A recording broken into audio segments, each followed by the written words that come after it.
The most dangerous man in Colorado Territory stood bleeding in the dirt outside Elena Mercer's general store, 3 bullets already in him, reloading his revolver with shaking hands while the Braddock gang closed in from every direction. The woman he loved was trapped inside with killers breaking through the back door, and Coulter Hayes knew with absolute certainty he was about to die. But that morning had started so differently. With nothing more dangerous than the way she'd smiled at him across the counter, her dark eyes holding a question neither of them had been brave enough to ask. Now Silver Creek was burning, innocent people were screaming, and everything that could have been was about to end in blood and gunpowder. This is the story of the cowboy every woman wanted, the shopkeeper who refused to chase him, and the day their unspoken love became the only thing worth dying for. If you're watching from your city tonight, drop a comment below and tell me where this story is reaching you. I want to see how far Elena and Coulter's journey can travel. The first time Elena Mercer truly noticed Coulter Hayes, he was standing in the middle of Main Street at sunrise, with his hand resting on his gun, staring down 3 drunk cowhands who'd decided to settle an argument by shooting out the windows of the Silver Creek Saloon. She'd come out to sweep the boardwalk in front of her store like she did every morning, broom in hand, apron already dusty, hair tied back in a practical bun that never quite stayed neat. The street was otherwise empty. Most of Silver Creek was still asleep, which was the only time Elena actually liked the town, when it was quiet enough to hear yourself think, before the noise and chaos of another day rolled in like a dust storm. The cowhands were loud, angry, and armed, the kind of stupid that got people killed on the frontier. One of them was waving his pistol around like a toy, laughing too hard, swaying on his feet. Coulter Hayes didn't say a word. He just stood there, 20 feet away from them, perfectly still. He wasn't a big man, tall enough, lean in the way men got when they spent more time riding than eating, but there was something about the way he held himself that made him seem larger, older, more dangerous than his face suggested. Elena stopped sweeping. She'd seen Coulter around town for maybe 2 weeks. He'd ridden in on a dust-colored horse, wearing a long coat despite the heat, his hat pulled low. He didn't talk much, didn't drink much, spent most of his time at the edge of things, watching. A few of the town girls had already started whispering about him, about his looks mostly, because he was the kind of handsome that made women do stupid things. Strong jaw, dark hair that needed cutting, eyes the color of winter sky. But there was something in those eyes that made Elena uncomfortable, something cold and distant and unreachable. Now, watching him face down 3 armed drunks without flinching, she understood what that look meant. He was a killer. Not the kind of man who got angry and shot someone in a rage. The other kind. The kind who'd done it enough times that it didn't bother him anymore. One of the cowhands finally noticed him. "The hell you looking at?" Coulter's voice was quiet, flat. "You're done." "Done?" The cowhand laughed, but it sounded nervous. "Who the hell are you?" "Doesn't matter. You're leaving. Now." The drunk squinted at him, trying to decide if he was serious. Then he made the mistake of raising his gun. Coulter's hand moved. Elena didn't even see him draw. One moment his revolver was holstered. The next, it was aimed directly at the cowhand's chest, cocked and steady. "Don't," Coulter said. The street went absolutely silent. The 3 cowhands looked at each other, then at Coulter, then at the gun that had appeared in his hand like magic. They left. Coulter stood there until they disappeared around the corner. Then he holstered his weapon, turned, and walked toward the saloon to inspect the broken windows. He never once looked at Elena. She went back to sweeping, but her hands were shaking. Baki.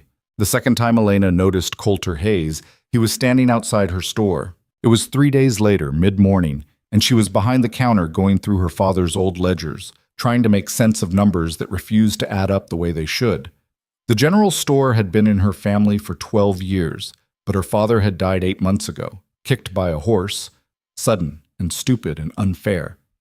And now it was hers. Just hers. A 24-year-old woman trying to run a business in a town that didn't quite believe she could. The door opened. She looked up. Coulter Hayes stepped inside, hat in hand, and nodded to her. "Ma'am? Help you with something?" She kept her voice neutral, professional. "Need ammunition. 44 caliber. Back wall, 3rd shelf." He walked past her, boots quiet on the wood floor, and Elena went back to her ledger. She was aware of him moving through the store, the way you're aware of a storm gathering on the horizon. He didn't browse, Didn't touch things he wasn't buying, just found what he needed and brought it to the counter. She rang it up. $2. He paid in silver coin, exact change. Their fingers didn't touch. You're Elena Mercer. It wasn't a question. She looked up at him, suddenly wary. That's right. Your father was Frank Mercer. He was. Coulter nodded slowly, like he was filing the information away. Heard he was a fair man. He was. For a moment, neither of them said anything. Elena studied his face, trying to figure out what he wanted. Men didn't usually make small talk with her. They bought what they needed and left, or they tried to flirt, which she shut down fast. This felt like neither. Something else? She asked. No, ma'am. He put his hat back on, touched the brim. Appreciate it. Then he left. Elena stood there, watching through the window as he crossed the street and disappeared into the crowd. She didn't know why her heart was beating faster, didn't understand why that brief conversation felt significant. She went back to her ledger and told herself to stop being ridiculous. The third time Elena noticed Coulter Hayes, he saved a child's life. It happened fast. A little boy, maybe 6 years old, the blacksmith's son, ran into the street chasing a rolling hoop right into the path of a freight wagon barreling down Main Street at full speed. The driver was hauling timber, couldn't stop in time, didn't even see the kid until it was too late. Elena was standing outside her store. She opened her mouth to scream. Coulter came out of nowhere. He grabbed the boy around the waist and dove, both of them hitting the ground hard and rolling clear as the wagon's wheels missed them by inches. Dust exploded everywhere. The driver hauled back on the reins, cursing. The wagon finally stopped 50 feet down the road. Coulter sat up in the dirt, still holding the boy, who was crying but unhurt. The blacksmith came running, white-faced, snatching his son out of Coulter's arms. Jesus Christ, thank you. I didn't see him. He's fine, Coulter said. He stood up slowly, brushing dust off his coat. His elbow was bleeding where he'd scraped it on the ground, but he didn't seem to notice. Keep a closer eye on him. The blacksmith nodded frantically, clutching his son. I will. God bless you. I will. Coulter walked away before anyone could say anything else. Elena watched him go. Her hands were pressed against her chest, heart still hammering. Around her, people were talking about how fast he'd moved, how close it had been, how lucky the boy was. But Elena wasn't listening to them. She was watching Coulter disappear into the shadows between buildings, limping slightly, bleeding, alone. Something shifted inside her chest, something she didn't have a name for yet. By the end of his first month in Silver Creek, Coulter Hayes had become the subject of intense speculation. The men respected him because he was clearly dangerous, and frontier towns respected dangerous men who didn't cause trouble. The women were fascinated by him because he was handsome and mysterious and hadn't shown interest in any of them, which only made them try harder.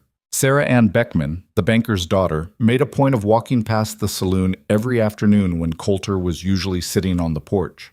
Margaret Chen, whose family ran the Chinese laundry, offered to mend his coat for free. Even widow Elizabeth Grant, who was 35 and should have known better, started attending church again just because Coulter sometimes sat in the back row. Elena watched all of this with a mixture of amusement and irritation she refused to examine too closely. She told herself she didn't care. Told herself Coulter Hayes was just another drifter who'd move on eventually, like they all did. Silver Creek was a waypoint, not a destination. Men like him didn't stay. But every morning when she opened her store, she found herself glancing across the street to see if he was there.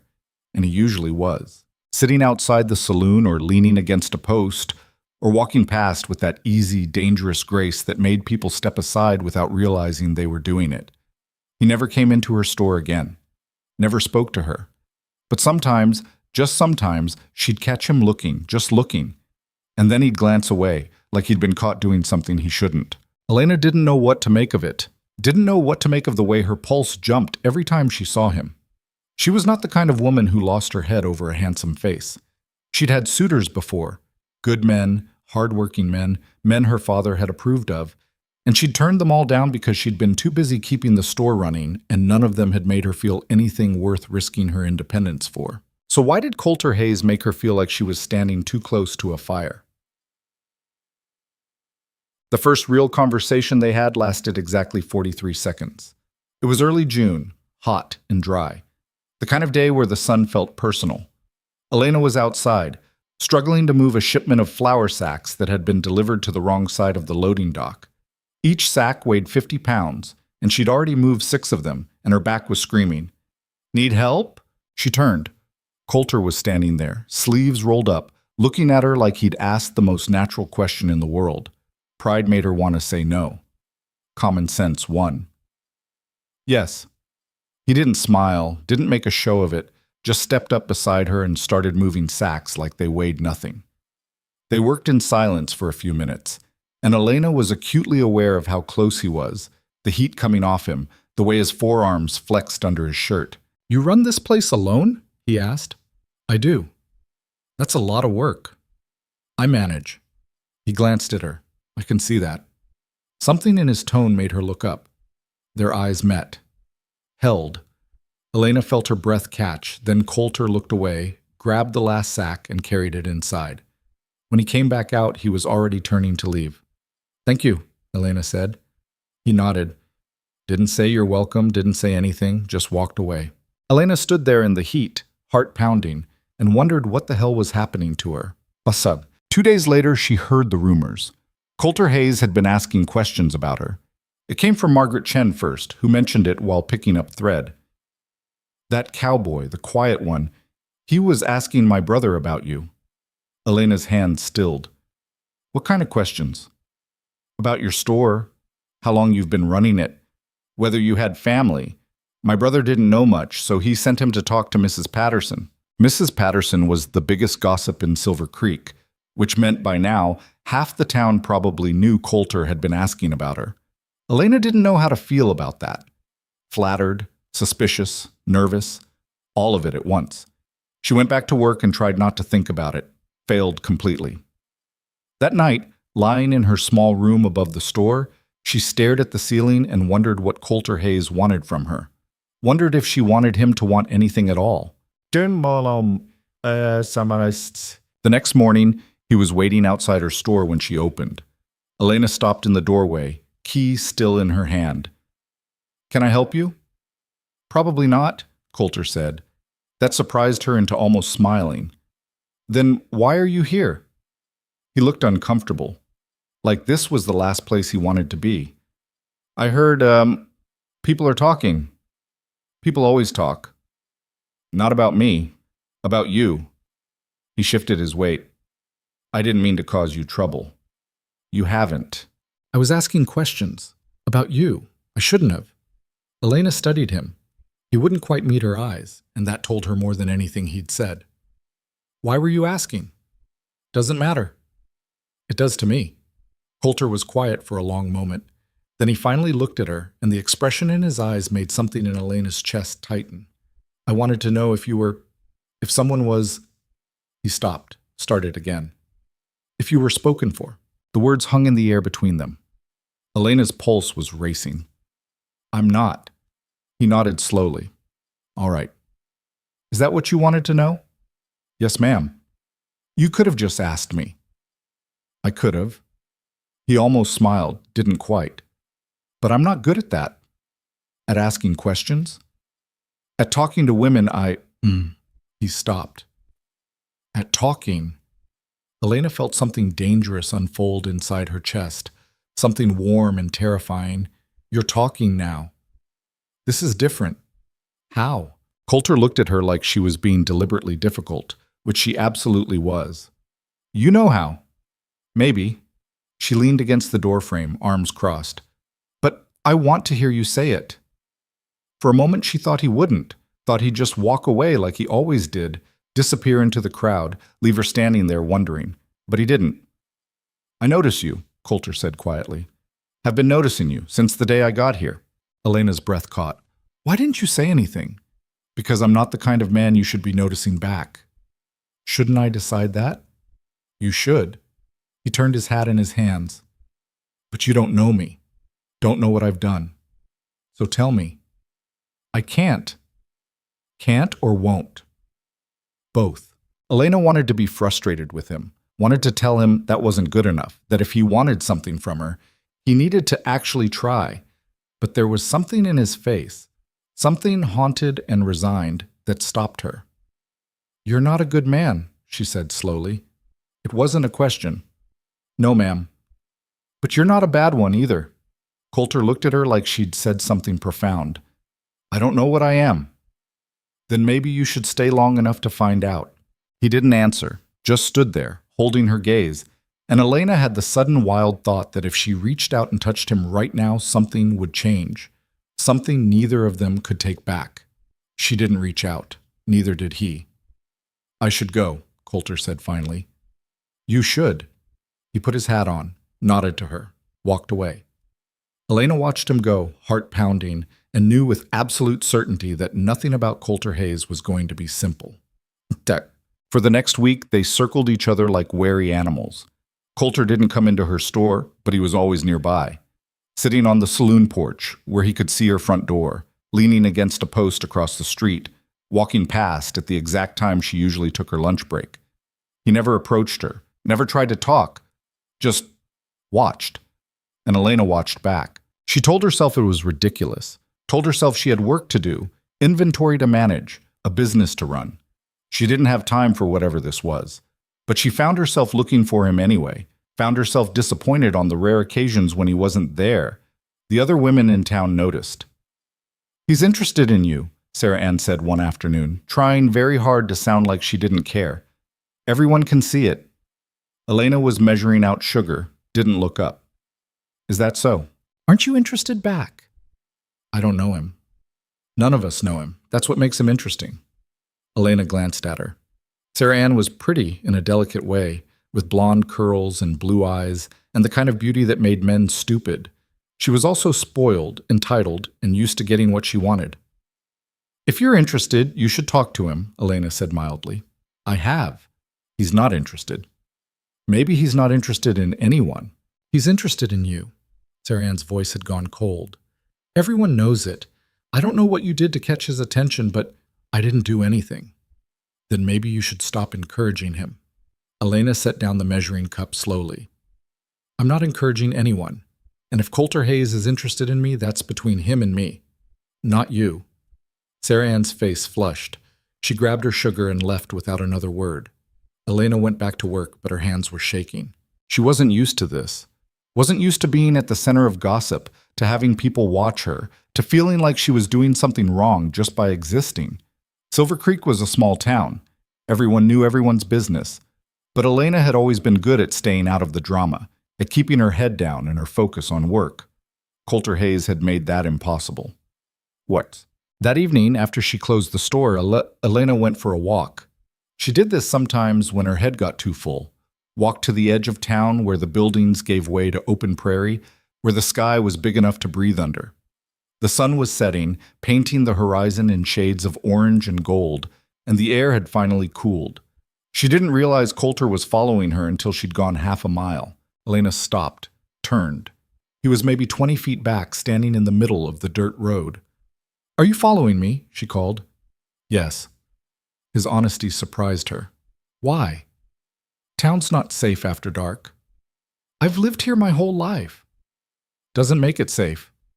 Elena walked back toward him, irritated now. "I don't need protection." "Maybe not." He didn't move. "I'm still following you." "Why?" Coulter looked at her, and in the fading light his eyes were very blue. "Because if something happened to you, I'd never forgive myself." The words hit her like a physical thing. Elena stopped walking. "You don't even know me." "I know enough." "What does that mean?" "It means—" He stopped, shook his head. "Doesn't matter. Stop saying that." Elena closed the distance between them, frustrated and confused and feeling things she didn't understand. "Stop acting like nothing you think matters. If you have something to say, say it." "I can't." "Why not?" "Because I'm going to leave." The words came out flat, final. "Eventually, I always leave. And if I say what I'm thinking, if I—" He stopped again. "It wouldn't be fair to you." Elena stared at him. "You think I need you to protect me from yourself?" "Yes. That's insulting." It's true. I'm not a child, Coulter. I can make my own decisions. I know that. Then stop making them for me. They stood there, 3 feet apart, the sun sinking behind them. Coulter looked at her like he was memorizing her face, like he knew this was a moment he'd think about later. I'm not a good man, he said quietly. I've done things you can't imagine, killed people, hurt people. I came here because I was running from something, and eventually that something is going to catch up with me. When it does, anyone standing close is going to get hurt. He paused. I don't want you hurt. What if that's my choice to make? It's not. Why? Because you deserve better. Elena felt something crack open inside her chest. And what if I don't want better? What if I just want... She stopped, couldn't finish the sentence. Coulter's jaw tightened.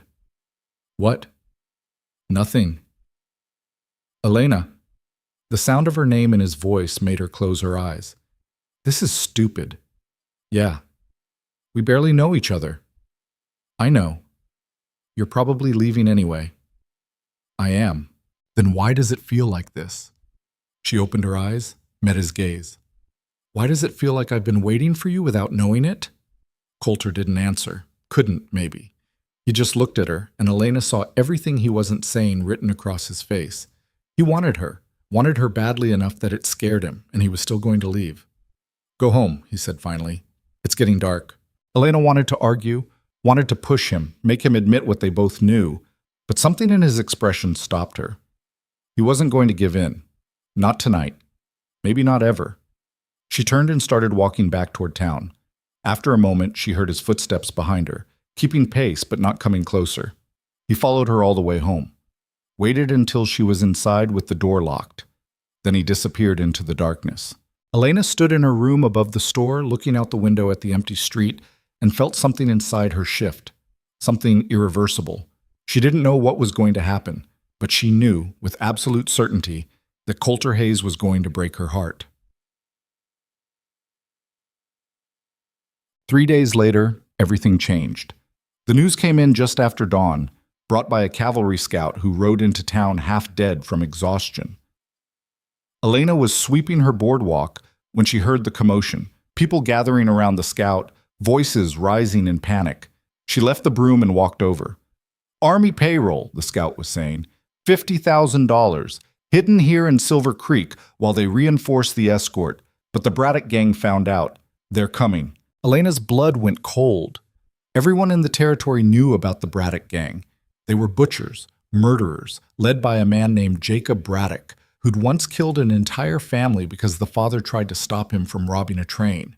The gang had been terrorizing the frontier for 3 years, and the army had never caught them. When? The sheriff asked. 3 days. Maybe less. The scout looked around at the gathered crowd. If you can leave, leave now. If you can't, arm yourselves. They're going to burn this town to the ground. Panic rippled through the crowd. People started talking all at once, about leaving, about staying, about whether they could defend the town. Elena stood frozen, trying to process what she'd just heard. $50,000. Hidden somewhere in Silver Creek. The Braddock gang was coming. In 3 days, people were going to die. She turned to head back to her store, mind racing, and nearly ran into Coulter. He grabbed her arms to steady her. You all right? Did you hear? I heard. His face was grim. You need to leave town. I can't. The store. Forget the store. It's all I have. It's not worth your life. His grip tightened. Elena, listen to me. When they come, they're going to kill everyone who gets in their way. You need to go. What about you? Something flickered in his eyes. I'm staying. Why? He didn't answer, just looked at her, and Elena suddenly understood. You know them, she said slowly. The Braddock gang. You know them.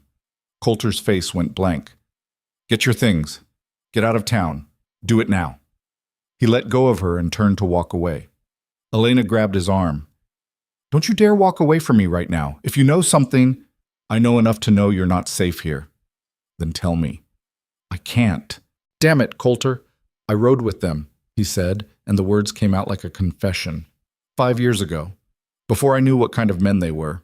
When I figured it out, I left. I betrayed them, stole money they'd taken from a bank and gave it back to the people they'd hurt. Jacob Braddock swore he'd kill me if he ever found me. He paused. He's been hunting me ever since. Elena stared at him. So they're not here for the payroll. They're here for both. Coulter's voice was flat.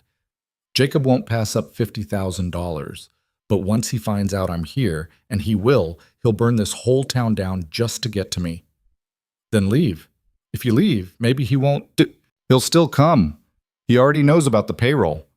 Coulter looked at her, and his eyes were full of something she'd never seen before. Regret. But you're right that I should go. If I'm here when he arrives, more people will die, so I'm leaving, but you're leaving first. I'm not. Elena, this is my home. My father built this store. I'm not abandoning it. Your father is dead. He'd want you alive. The words were harsh, brutal, and true. Elena flinched. You don't get to tell me what my father would want. Fine. Coulter's face was stone. Then I'm telling you what I want. Get out of Silver Creek before they come. Go somewhere safe. Stay there until it's over. And if I don't, then I can't protect you. I'm not asking you to. I know. His voice dropped. But I'm going to anyway. They stood there in the middle of the street, people rushing past them, panic spreading through town like fire. Elena looked at Coulter and saw everything he wasn't saying. He was staying because of her, because he couldn't stand the thought of leaving her unprotected, even if his presence made things worse. Because somewhere in the last month, without either of them meaning for it to happen, this had become something neither of them could walk away from.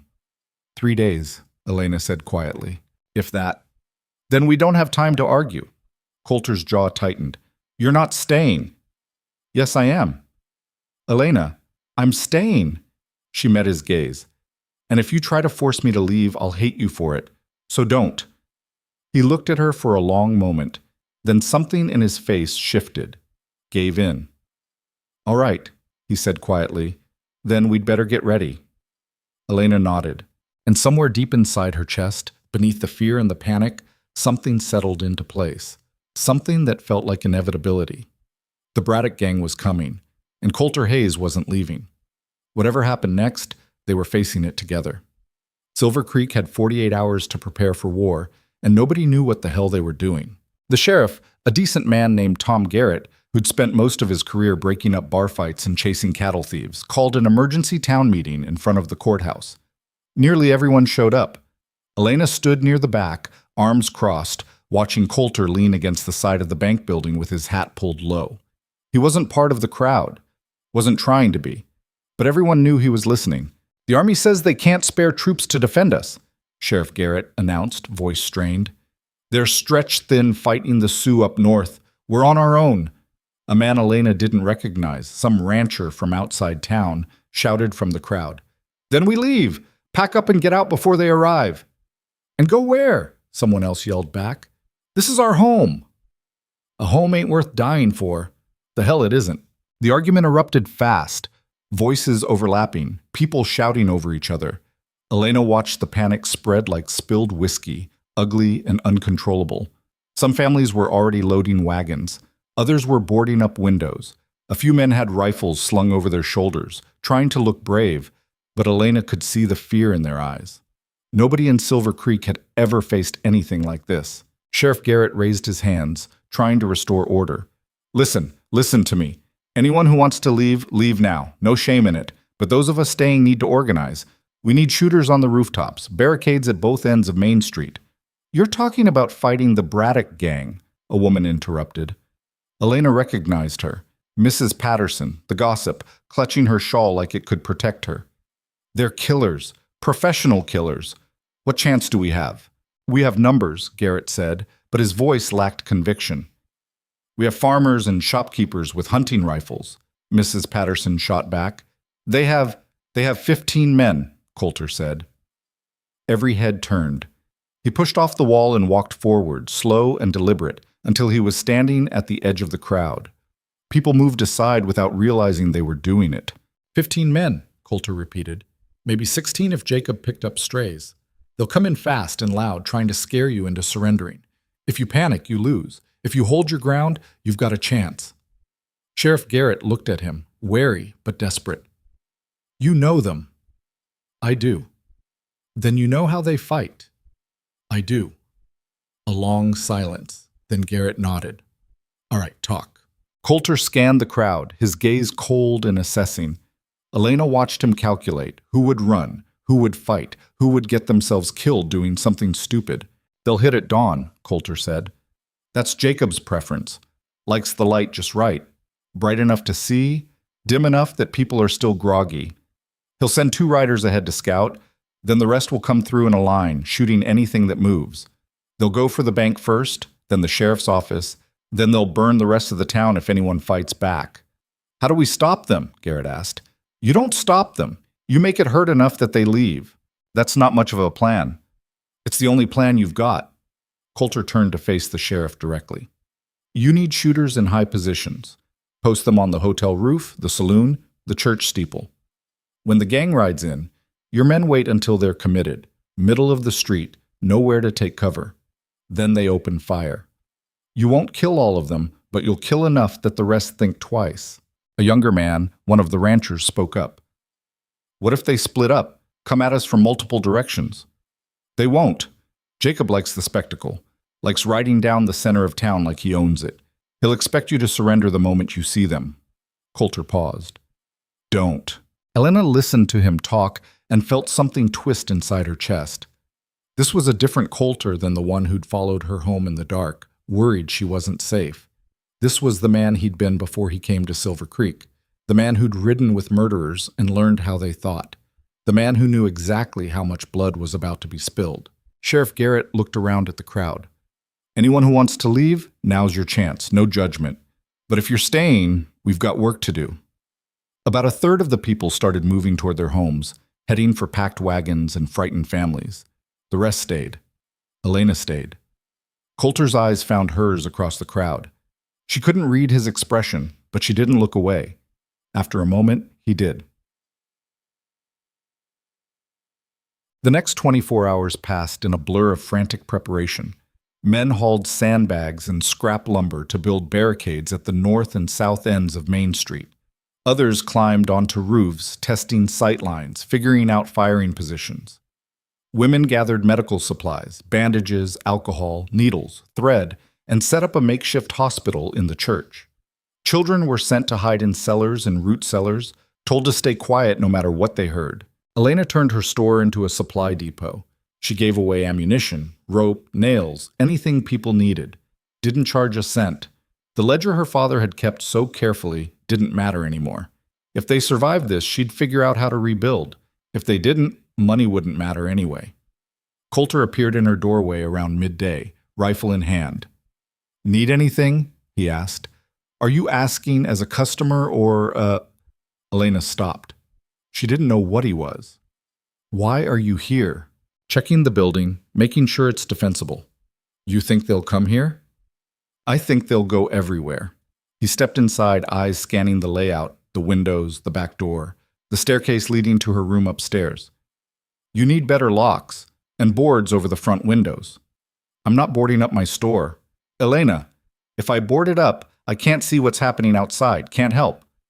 You shouldn't be helping. You should be in the church with the other women. That made her laugh, sharp and bitter. The other women? You mean the ones tearing bandages and praying we don't all die? Yes? I'm not doing that. Coulter turned to face her, jaw tight.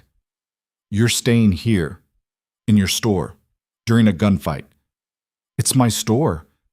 It's a death trap. Then I guess we'd better make sure they don't get this far. They stared at each other. Elena could see him trying to find an argument that would work, something that would convince her to hide, to stay safe, to let other people fight while she waited to find out if she'd still have a home when it was over. He wasn't going to find one. You're stubborn, he said finally.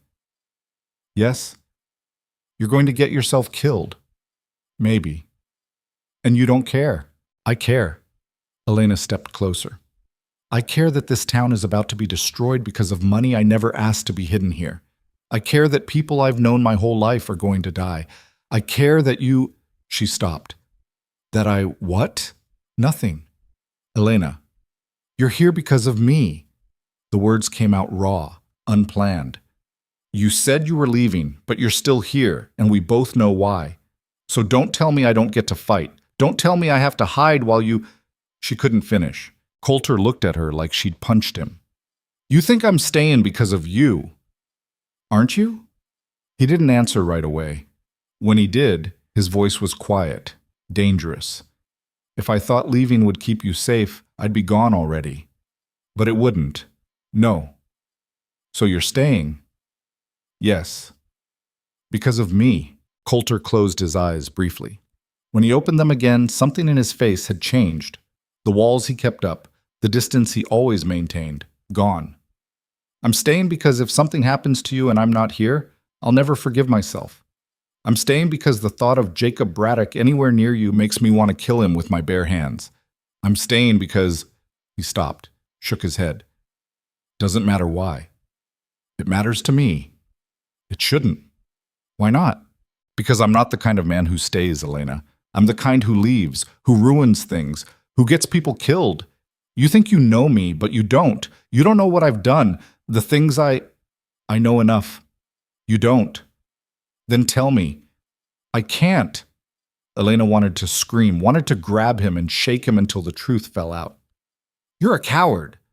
That got his attention. His eyes snapped to hers, sharp and angry. Excuse me?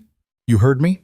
You're a coward. You'd rather walk away than risk actually caring about something, about someone.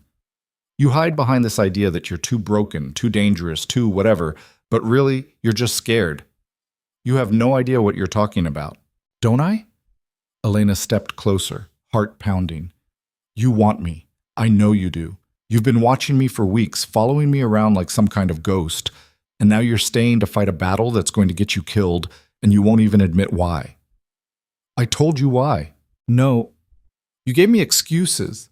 She was close enough now to see the muscle jumping in his jaw, the way his hands had curled into fists. You want me to believe you're some kind of monster who doesn't deserve happiness, but I don't believe it. I think you're just afraid. Of what? Of this. Elena reached up and touched his face. Coulter went absolutely still. For a moment, neither of them moved. Elena could feel his heartbeat through his skin, fast and hard. Could see the war happening behind his eyes, wanting to pull away, wanting to stay, wanting something he'd convinced himself he couldn't have. You should go, he said roughly. I'm not going anywhere. Elena, neither are you. He caught her wrist, but he didn't push her away, just held it. His thumb brushed against her pulse, feeling it race. This is a mistake, Coulter said. Probably. We don't have time for this. I know. In 2 days we might both be dead. I know that too. He looked at her like he was trying to memorize her face, like he knew this moment was all they were going to get. I've killed 12 men. 3 of them didn't deserve it. I robbed a stagecoach when I was 19. I've lied, cheated, stolen. I left my brother to die because I was too scared to go back for him. That's who I am. That's who you'd be. Elena kissed him. It wasn't gentle, wasn't soft. It was desperate and messy, and born out of fear and frustration, and something bigger than both of them. Coulter made a sound low in his throat, surprise maybe, or surrender, and then he was kissing her back, one hand tangled in her hair, the other gripping her waist like he was afraid she'd disappear. They broke apart, breathing hard. That was stupid, Coulter said. Yes. We can't. I know. Elena, shut up. She kissed him again, softer this time, and felt him give in completely, felt the last of his defenses collapse. When they finally pulled apart, Coulter rested his forehead against hers. You're going to be the death of me. Not if the Braddock gang gets you first. That surprised a laugh out of him, short and bitter, but real. You have a dark sense of humor. I'm a realist. You're terrifying. Elena smiled despite everything. Good. They stood there for a moment, wrapped up in each other, the rest of the world temporarily forgotten. Then Coulter stepped back, and the distance returned. Not as much as before, but enough. I need to check the other buildings, he said. All right. Stay here. Lock the door. Don't open it for anyone except me or the sheriff. Coulter, please. The word sounded like it hurt him to say. Just this once, do what I ask. Elena wanted to argue, but the look in his eyes stopped her. Fine. He nodded, started to leave, stopped in the doorway and turned back. For what it's worth, I'm glad I met you. Then he was gone. Elena stood in her empty store, hand pressed against her mouth, and tried not to think about how final that had sounded. Secret. That night, the town barely slept. Elena lay in her bed above the store, staring at the ceiling, listening to the sounds of preparation continuing in the street below. Hammers, voices, the scrape of furniture being moved. At some point, she heard gunfire, someone testing a rifle, and her whole body went rigid before she realized it was just practice. She didn't sleep. Around 3 a.m, she heard a noise downstairs. Footsteps. Quiet, but there. Elena grabbed the pistol she'd placed on her nightstand and moved to the top of the stairs. Who's there? It's me, Coulter's voice. Elena sagged with relief, then anger. I could have shot you. You wouldn't have. You don't know that. Yeah, I do. He appeared at the bottom of the stairs, just a shadow in the darkness. Can I come up? Elena should have said no, should have sent him away. Instead, she stepped back. Come up? He climbed the stairs slowly, carefully, like he wasn't sure he should be there. When he reached the top, they stood facing each other in the narrow hallway. Couldn't sleep? Elena asked. No, me neither. I know. I saw your lamp was on. That sent a flutter through her chest. You were watching my window? I've been watching your window every night since I got here. He said it matter-of-factly, like it was the most natural thing in the world. Making sure you're safe. Elena didn't know what to say to that. Didn't know how to process the idea that this dangerous, broken man had been standing guard over her for weeks without her knowing. That's a little unsettling, she said finally. I know. And oddly romantic. That surprised a small smile out of him. You have strange taste. Apparently, they fell into silence. Coulter looked around her small room, the narrow bed, the dresser, the window overlooking Main Street. Everything neat and simple and practical. Very Elena. You shouldn't be here, she said quietly. I know. People will talk. They're already talking. It'll make things worse. I don't care. He looked at her. I came to say goodbye, in case I don't get the chance later. Elena's throat tightened. Don't say that. I need to. Need you to know. He stopped, started again. If things go bad tomorrow, if I don't make it, you'll make it. Elena, you will. She stepped closer, fierce now. You'll make it because you're the best fighter in this town, and because I'm not losing you before I've even figured out what this is. Understand? Coulter looked at her like she was the most impossible thing he'd ever encountered. You barely know me. I know enough. You keep saying that. Because it's true. Elena reached up and touched his face again, the way she had that afternoon. This time he leaned into it. I know you're brave and broken and trying so hard to be better than you think you are. I know you saved a child's life without hesitation. I know you've been protecting me since the day we met. That's enough. It's not. It is for me. Coulter caught her hand, pressed his lips to her palm. The gesture was so tender it made her chest ache. I don't deserve you. Stop deciding what you deserve. Just... Elena pulled him closer. Stay. Tonight. I don't want to be alone. She saw the war in his eyes. Saw him trying to do the right thing, to maintain some kind of honor, to not take advantage of her fear. Then he gave in. All right, Coulter said quietly. They lay down together on her narrow bed, fully clothed, wrapped up in each other. Elena pressed her face against his chest and listened to his heartbeat, steady and strong. His arms came around her, holding her like she was something precious. Neither of them slept. They just lay there in the darkness, stealing whatever time they had left. Outside, Silver Creek waited for dawn. The sun rose blood-red over the prairie. Elena woke to find Coulter already gone, his side of the bed cold. For a moment she panicked, thought maybe she dreamed the whole thing, that he'd never been there at all. Then she saw the note on her pillow, written in rough handwriting. Stay inside. Don't be a hero. See, she crumpled it in her fist. Downstairs, the street was eerily quiet. Most people had taken positions, on rooftops, behind barricades, inside buildings with guns trained on the empty road. Sheriff Garrett had posted lookouts on the edge of town, watching for dust clouds. The waiting was worse than the fear. Elena checked her pistol for the third time. Loaded. 6 bullets. She had a shotgun behind the counter too, her father's old 12-gauge. Hadn't fired it in years, but muscle memory was a strange thing. The clock on the wall ticked toward 7. Then someone shouted from the north end of town. "Riders! They're coming!" Elena's heart kicked into overdrive. She moved to the window, peering through a gap in the boards Coulter had insisted on putting up. At first she saw nothing. Then, slowly, they appeared. 15 men on horseback, riding in a loose line down Main Street. They moved slowly, deliberately, like they had all the time in the world. The man in the lead was bigger than the others, broad-shouldered, wearing a black duster that flapped in the breeze. Even from a distance, Elena could feel the violence radiating off him. Jacob Braddock. The gang stopped in the middle of the street, right in front of the bank. Braddock dismounted, taking his time, making a show of it. He turned in a slow circle, surveying the silent town. "Silver Creek," his voice boomed across the empty street. "I know you're hiding. I know you're scared. That's smart. We're here for the Army payroll, and we're going to take it. You can hand it over peaceful, or we can burn this town to ash and take it anyway. Your choice." Silence. Braddock laughed. "That's what I thought. Cowards." He turned to his men. "Check the bank. Kill anyone." A gunshot cracked from the hotel roof. One of the outlaws jerked backward off his horse, blood exploding from his chest. He hit the ground and didn't move. For one frozen second, nobody moved. Then all hell broke loose. The gang scattered, pulling weapons, returning fire at the rooftops. More shots rang out from the church steeple, the saloon, the general store across from Elena's. 2 more outlaws went down. The rest took cover behind their horses, behind water troughs, anywhere they could find.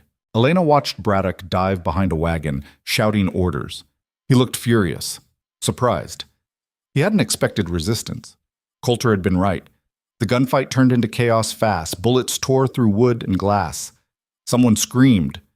One of the outlaws threw a torch at the saloon, and flames started climbing up the side. Men were shouting, reloading, firing blind. The air filled with smoke and the smell of gunpowder. Elena saw Coulter on the roof of the building next to hers, firing methodically, each shot deliberate. He dropped another outlaw, then had to roll behind the false front as return fire chewed up the wood where he'd been standing. The gang was pinned down but not beaten. They started moving, using the chaos as cover, splitting up to flank the defenders. 2 of them broke toward Elena's store. She grabbed the shotgun. The first outlaw kicked in her back door just as Elena swung around the corner. She fired without thinking. The blast caught him center mass and threw him backward into the alley. The noise was deafening. Her ears rang. The second outlaw came through the door before she could reload. Young, maybe 20, with wild eyes and a gun already raised. They stared at each other for half a heartbeat. Then Elena swung the shotgun like a club. It connected with his jaw with a crack that made her stomach turn. He went down hard, gun skittering across the floor. Elena kicked it away, then stood there, shaking, the empty shotgun still in her hands. The young outlaw wasn't moving. She backed away, breathing hard, trying not to look at the body in the doorway, trying not to think about what she'd just done. Outside, the gunfire intensified. Elena reloaded the shotgun with trembling hands and moved back to the window. The street was carnage. At least 6 outlaws were down, maybe more. But the gang wasn't retreating. Braddock had rallied his remaining men, and they were pushing forward, firing at anything that moved. One of them shot Sheriff Garrett off the roof of the courthouse. Elena watched him fall, watched him hit the street and not get up, and felt something cold settle in her chest. They were losing. Then Coulter did something insane. He jumped off the roof, landed hard, rolled, came up shooting. Dropped one outlaw, then another. Moved like he'd done this 1,000 times, like the chaos didn't touch him. He was heading straight for Braddock. Elena's blood turned to ice. "No, no, no, no!" Braddock saw him coming. His face split into a vicious grin. "Coulter Hayes, I knew you were here, you son of a bitch!" He raised his gun. Coulter fired first, but Braddock was already moving, diving behind cover. The bullet sparked off the wagon wheel. Braddock popped up, returned fire, and Coulter took a hit. Elena saw him stagger, saw blood, and her heart stopped. He didn't go down. Coulter fired again, and this time the bullet found its mark. Braddock grunted, grabbed his shoulder, and fell back. But before Coulter could finish him, two more outlaws came around the corner, guns blazing. Coulter was caught in the open. Nowhere to hide. He spun, firing at both of them, and managed to drop one, but the other's bullet caught him in the leg. This time he went down. Elena didn't think. She ran. Out the front door, into the street, straight into the gunfight. Bullets kicked up dirt around her feet. Someone shouted her name. She didn't stop. Coulter was trying to get up, bleeding from at least 2 wounds, and the remaining outlaw was advancing on him, raising his gun for the killing shot. Elena fired the shotgun. The blast took the outlaw in the side and spun him around. He fell, screaming, clutching the wound. She reached Coulter, grabbed his arm.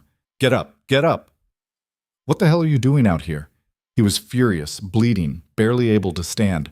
Saving your life, you're welcome. Another shot rang out, close enough that Elena felt the air move. She looked up and saw Braddock on his feet, gun raised, aimed directly at her. Coulter shoved her behind him. The world seemed to slow down. Braddock fired. Coulter fired. 2 guns? 2 bullets? No cover. Then the cavalry scout, the one who'd brought the warning, appeared from nowhere and put a bullet in Braddock's head. The outlaw leader dropped like a puppet with cut strings. The remaining gang members saw their leader go down and broke. They ran for their horses, firing wildly, desperate to escape. The defenders on the rooftops picked off 2 more before the rest made it out of town, riding hard for the hills. And then, just like that, it was over. The silence that followed was deafening. Elena knelt in the dirt beside Coulter, hands pressed against the wound in his side, trying to stop the bleeding. "Stay with me. Don't you dare!" "I'm fine," he said, even though he clearly wasn't. "You're shot. I noticed. This isn't funny." "Little bit funny." People were emerging from buildings, from hiding places, checking the bodies, putting out fires. The town was a disaster. Buildings burned. Blood stained the street. At least 4 townspeople were dead, maybe more. But they'd won. They'd survived. Coulter looked up at Elena, pale and bleeding and somehow still managing to look annoyed. "I told you to stay inside, and I ignored you. You could have been killed. So could you. That's different." "How?" "Because you—" He stopped, winced. "You matter." Elena felt tears burn her eyes. "So do you, you idiot." He reached up with a shaking hand and touched her face. "You saved my life. You saved mine first. That's not how it works." "It is now." Coulter looked at her like he wanted to argue, but he was losing too much blood to manage it. His eyes started to close. "No." Elena grabbed his face. "Stay awake. Look at me. Coulter, look at me." He did. Barely. "Help!" Elena screamed. "Somebody help!" People came running. Strong hands lifted Coulter, carried him toward the church where the makeshift hospital had been set up. Elena followed, covered in his blood, shaking so hard she could barely walk. She didn't leave his side. The church smelled like blood and fear, and the sharp tang of whiskey being used as disinfectant. Elena sat on a hard wooden pew, hands still shaking, watching the town doctor work on Coulter by lamplight.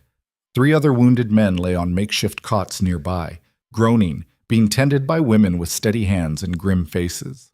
Outside, the sun was barely past noon, but it felt like days had passed since the shooting started. Dr. Samuel Morris was 60 years old and had patched up more bullet wounds than he cared to remember, but even he looked rattled as he dug the slug out of Coulter's side. Coulter was conscious, barely, teeth gritted against the pain. He'd refused the laudanum they'd offered him, said he needed to stay alert in case any of the gang came back. Elena thought that was stupid, told him so. "You're being stupid," she said from her spot 10 feet away, where the doctor had banished her after she'd gotten in the way twice. Coulter's response was somewhere between a grunt and a laugh. "Noted. If you pass out from the pain, it's your own fault." "Also noted." Dr. Morris pulled the bullet free with a wet sound that made Elena's stomach lurch. He dropped it into a tin pan with a clink, then immediately started packing the wound with clean cloth. "Missed the important bits," he muttered. "You're lucky." "Don't feel lucky," Coulter managed. "Well, you're alive. That counts." Morris moved to the leg wound next, which was less serious. The bullet had gone clean through the meat of his thigh. This one's going to hurt like hell for a few weeks, but you'll walk, might limp. We'll see. Great. Could be worse. Sheriff Garrett's dead. So's Bill Henderson and the Morrison boy. You've got a future. They don't. The words hung heavy in the air. Coulter closed his eyes briefly, and Elena saw the guilt wash over his face, saw him add 3 more names to whatever list he kept in his head. Morris finished bandaging him up, stood back, and wiped his bloody hands on a rag. Keep the wounds clean. Change the dressings twice a day. No whiskey, no riding, no heavy lifting for at least 2 weeks. Longer if you want to heal proper. I'll make sure he listens, Elena said. Both men looked at her. Coulter opened his mouth like he was going to argue, then seemed to think better of it. Fine. The doctor raised an eyebrow. That was easier than I expected. He knows I'll tie him to the bed if I have to, Elena said flatly. That got a surprised laugh out of Morris. Even Coulter almost smiled. I believe you would, the doctor said. He gathered his instruments, blood-stained and grim. I've got others to see to. Don't let him do anything stupid, Miss Mercer. I won't. After Morris left, Elena finally allowed herself to move closer. She sat on the edge of the cot, careful not to jostle Coulter's injuries. Up close, he looked worse than she'd realized, pale, drawn, the kind of exhausted that went bone deep. You scared me, she said quietly. I know. I thought you were going to die. I thought so too. He reached for her hand, winced at the movement, but didn't stop. His fingers were cold. You shouldn't have come out there. We've been over this. I know, but I'm saying it anyway. He looked at her, and his eyes were serious, haunted. If Braddock had shot you instead of me, he didn't. But if he had, he didn't. Elena squeezed his hand. We're both alive. That's what matters. Coulter was quiet for a long moment, staring at their joined hands like he was trying to figure out a puzzle. You killed someone today. The words hit her like cold water. Elena looked down. 2 people. Maybe 3. I don't know if the one I hit with the shotgun butt survived. That's not what I meant. I meant the one in your store, the one you shot. She'd been trying very hard not to think about that, about the weight of the shotgun in her hands, the recoil, the way the man had flown backward like he was made of straw. I had to. I know. He was going to kill me. I know that too. So why does it feel like I did something wrong? Coulter shifted, trying to sit up more, and immediately regretted it. His face went white. Elena put a hand on his chest, holding him down. Don't move. You need to lie still before you tear your stitches. He settled back with a frustrated exhale. It doesn't feel wrong because it was wrong. It feels wrong because you're a good person. Good people feel guilty about killing even when they have to do it. Did you feel guilty the first time? Yes. And the second? Yes. And after that? Coulter looked at her, and she saw the truth written across his face before he said it. Less every time. Until one day I didn't feel anything at all. That's when I knew I'd gone too far. That's when I knew I needed to stop. Elena thought about that. About the cold efficiency with which he'd fought today. The way he'd moved through the chaos like it was choreographed. But you didn't stop. You came here. You fought. That's different. How? Because I was protecting something that mattered. The weight of those words settled between them. Elena wanted to ask what he meant, but she already knew, could see it in the way he was looking at her. A commotion outside interrupted the moment. Raised voices, the sound of horses. Elena stood quickly, heart jumping back into her throat. Are they back? No. Coulter was struggling to sit up again, and this time Elena didn't stop him. He grabbed the edge of the cot, pulled himself upright, face tight with pain. That's cavalry. Finally.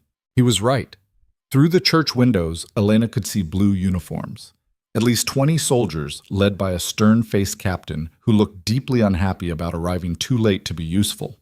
They were talking to the deputy sheriff, Garrett's second in command, a young man named Pierce who looked overwhelmed by suddenly being in charge. They'll want to talk to you, Elena said. I know. Are you going to tell them the truth? About riding with the gang? Coulter was quiet. If they ask. And if they arrest you? Then they arrest me. Elena felt panic claw up her throat. Coulter, it's fine. It's not fine. You saved this town. If they take you away, Elena. He reached for her hand again, pulled her closer. Whatever happens, happens. I'm done running. Been running for 5 years. I'm tired. So you're just going to let them. I'm going to tell the truth. If that's enough, it's enough. If it's not, he shrugged, then winced. At least I'll know I tried. She wanted to argue, wanted to tell him he was being an idiot, that the truth didn't matter as much as survival, that he couldn't just give up after everything they'd been through. But the look on his face stopped her. He'd made up his mind. And maybe, Elena thought, that was what bravery actually looked like. Not charging into gunfights or facing down killers, just deciding to stop running from who you were and what you'd done. The church door opened.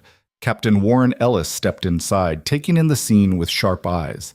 He was a career soldier, probably late 40s, with the kind of bearing that said he'd seen combat and didn't suffer fools. His gaze landed on Coulter. "You're Hayes." It wasn't a question. "I am," Coulter said.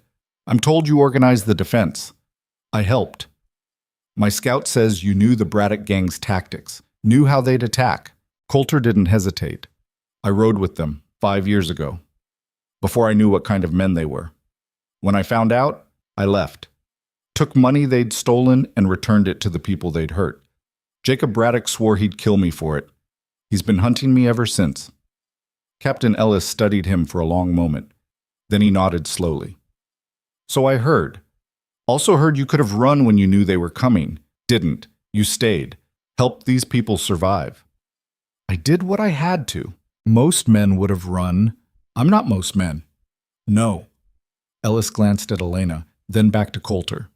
"You're not. Deputy Pierce tells me you personally killed or wounded at least 6 gang members, saved several lives, put yourself in the line of fire repeatedly." He paused. "That doesn't sound like a man running from his past." "I'm not anymore," Coulter said quietly. "Why not?" Coulter looked at Elena. "Found a reason to stop." The captain followed his gaze, understanding flickering across his face. When he looked back at Coulter, something in his expression had softened. "The Army has a file on you, Hayes, wanted for questioning in connection with several robberies. No charges filed because every witness we found said you returned the stolen property before we could recover it. One old woman in Kansas City said you gave her back her wedding ring and apologized for taking it in the first place." "I did. That's not standard outlaw behavior. I was never a very good outlaw." Ellis almost smiled. "No, I imagine you weren't." He straightened. "Far as I'm concerned, you helped stop a massacre here today.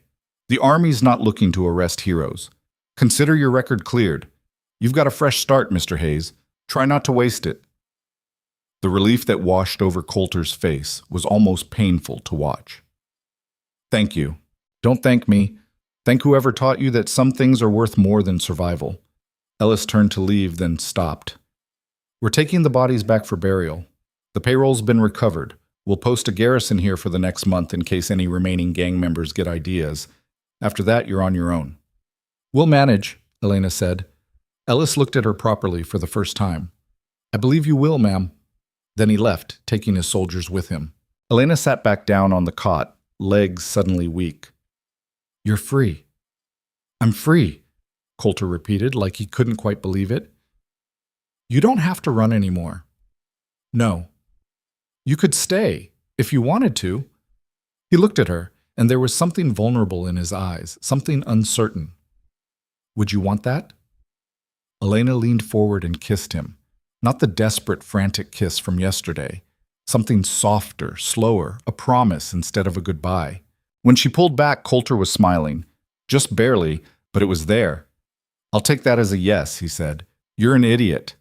"Yeah, and you're still not allowed to move for at least a week." "I know. And when you do recover, you're helping me rebuild my store." "Wasn't planning on doing anything else." Elena felt something warm and bright bloom in her chest, something that felt dangerously close to hope. Good. Outside, Silver Creek was beginning to pick up the pieces.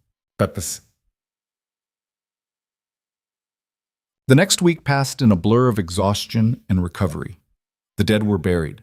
Sheriff Garrett, Bill Henderson, young Thomas Morrison, and a farmer named Jack Cole who'd taken a bullet defending his family. The whole town turned out for the funerals.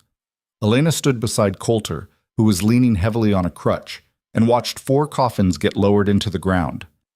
It could have been so much worse. That's what everyone kept saying. Could have been worse. And it was true. The gang had numbered 15. Only 4 townspeople had died. In terms of pure numbers, Silver Creek had won decisively. But numbers didn't account for the weight of loss, didn't explain the empty spaces at dinner tables, didn't make the grief any easier to carry. Elena looked around at her neighbors, people she'd known her entire life, and saw how the battle had changed them, saw the way they moved differently now, more carefully, like they'd been reminded how fragile everything was. After the funerals, the real work began. Buildings needed repairs. The saloon had half burned before they got the fire out. The bank's front windows were shot to pieces. Elena's store had bullet holes in 3 walls and a door that didn't close properly anymore. The whole town looked like a war zone, because that's what it had been. Coulter, against strict orders from Dr. Morris and increasingly creative threats from Elena, insisted on helping. "I can hammer nails sitting down," he argued the 3rd day, when Elena found him on her front porch trying to repair the door frame one-handed. "You're supposed to be resting." "I've been resting for 3 days. I'm going insane." "Good. Insanity builds character." "Elena." "Coulter." They stared at each other. Then Coulter held up the hammer. "I'm helping. You can either accept that or tie me up, and we both know you're not going to tie me up." "Don't tempt me." But she let him help, partly because she knew he was going out of his mind lying around doing nothing, and partly because she needed the help. The store wasn't going to fix itself, and she couldn't do it alone. They worked side by side in the late June heat, sweating, arguing about the right way to patch a wall, trying not to think too hard about the bloodstains they were covering up. Other people stopped by to help too. Margaret Chen and her brother brought food. The blacksmith, whose son Coulter had saved, insisted on replacing the damaged hinges for free. Even Sarah Ann Beckman showed up, which surprised Elena until she realized the girl just wanted to stare at Coulter. "Does she know you're spoken for?" Elena asked one evening after Sarah Ann had left, having contributed absolutely nothing useful. Coulter, who'd been focused on measuring a board, looked up. "Am I? Are you what?" "Spoken for." Elena felt heat rise to her face. I didn't mean because I'd like to be." He set down the measuring tape. "Spoken for. By you, if that's something you want."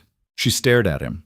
They'd been dancing around this for days, sleeping in separate rooms because Coulter was injured and it felt wrong to push for more, stealing glances when they thought the other wasn't looking, but neither of them had actually said it out loud. "You want to be spoken for," Elena said slowly. "By me." "Yes." "Why? Why?" He looked at her like she'd asked why the sky was blue.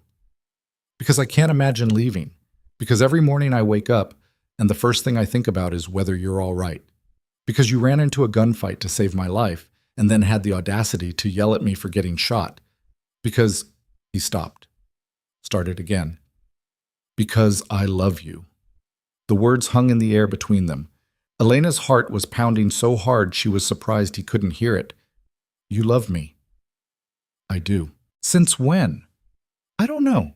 Maybe since the first day I saw you sweeping the boardwalk. Maybe since you looked at me like I was worth more than the sum of my mistakes." "Does it matter?" "No." Elena crossed the space between them, careful of his injuries. "No, it doesn't matter."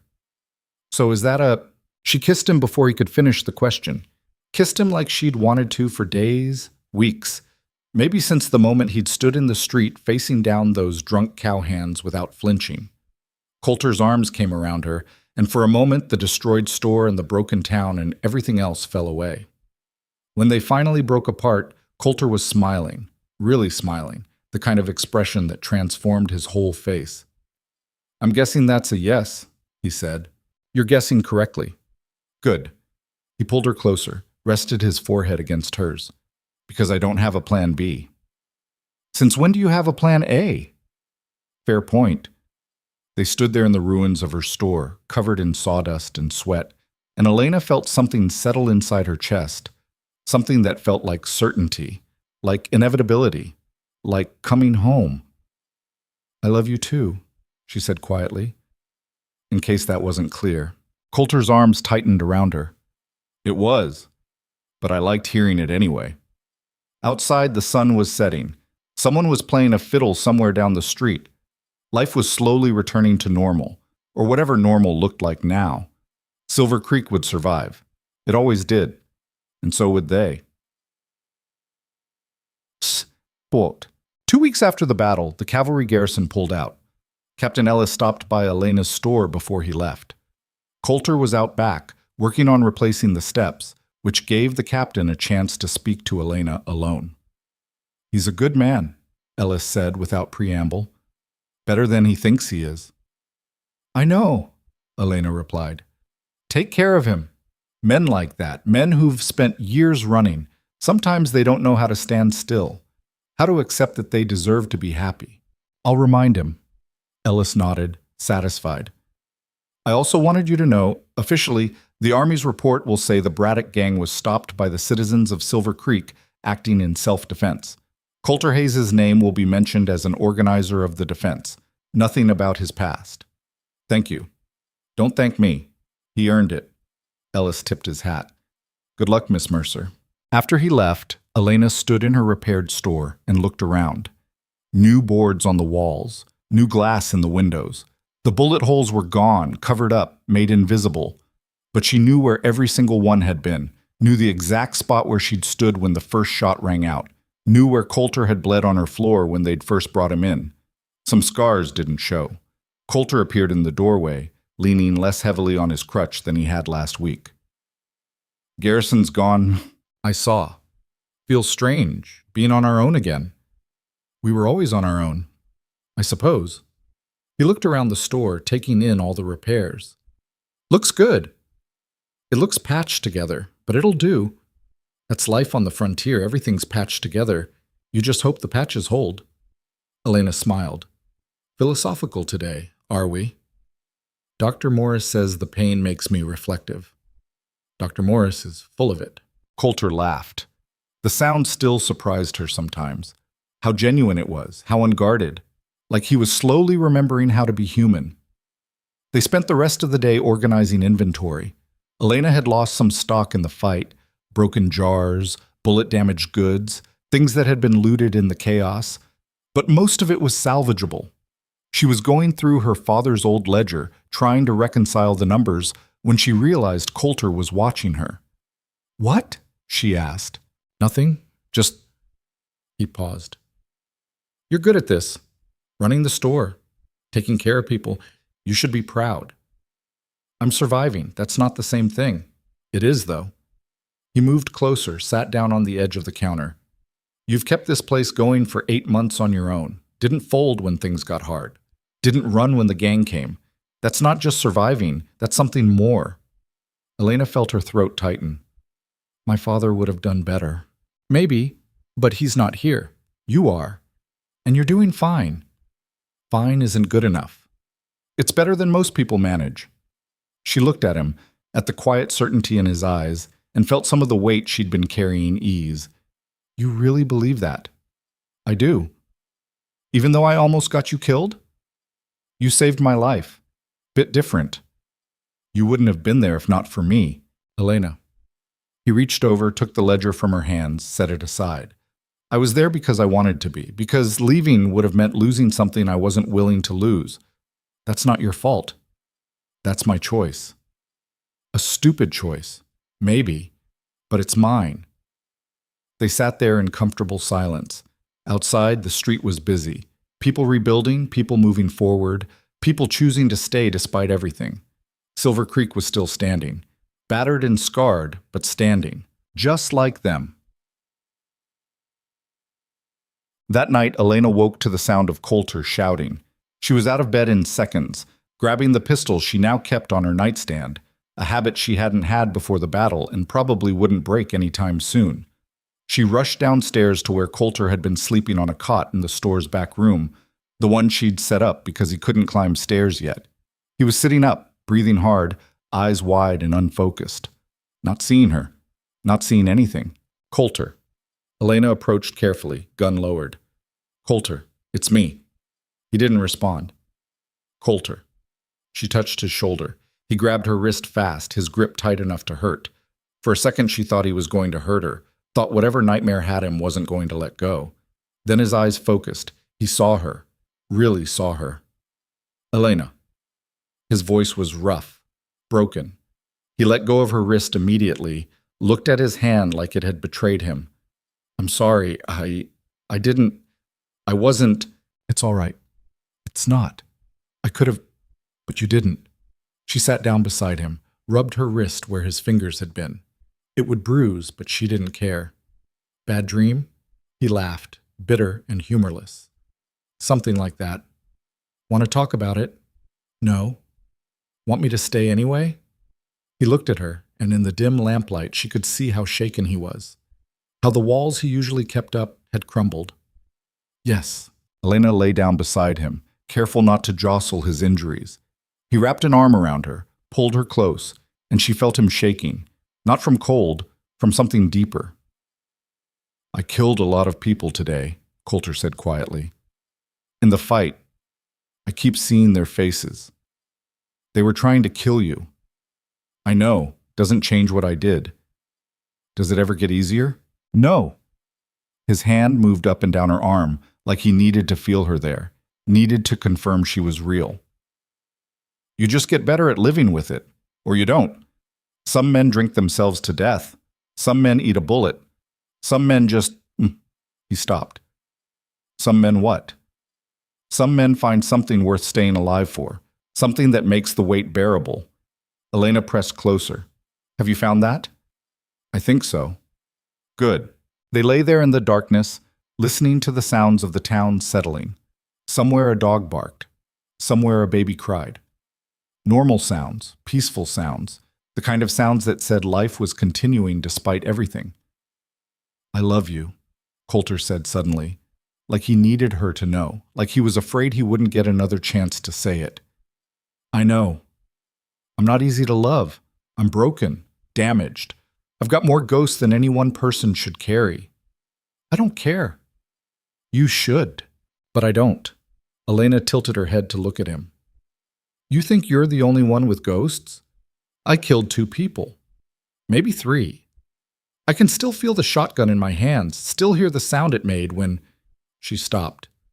We're both carrying weight now. Maybe that's better. We can help each other carry it. Coulter looked at her like she'd said something profound. You're something else. Is that good or bad? Good. Definitely good. He kissed her then, soft and careful, like she was something precious he was afraid to break.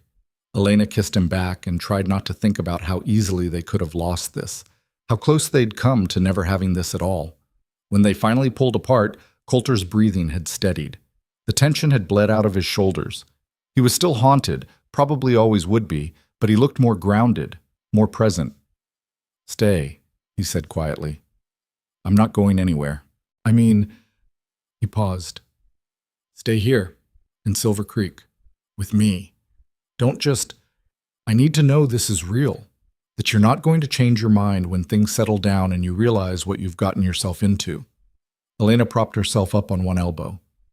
You think I'm going to change my mind? People do. I don't. You might. Coulter. She touched his face, made him look at her. I'm not going anywhere. I love you. I choose you, all of you. The good parts and the broken parts, and everything in between. That's not going to change just because the excitement's over. He studied her face like he was memorizing it. You mean that? I do. Why? Because you're worth it. Because you make me feel things I didn't think I could feel. Because when I'm with you, I'm not afraid anymore. She paused.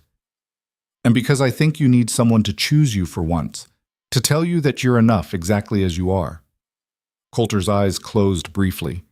When he opened them again, they were bright with something that looked suspiciously like tears. I don't deserve you. Stop saying that. It's true. It's not. And even if it was, I don't care. Elena settled back down beside him. Now go to sleep. You need rest. Yes, ma'am.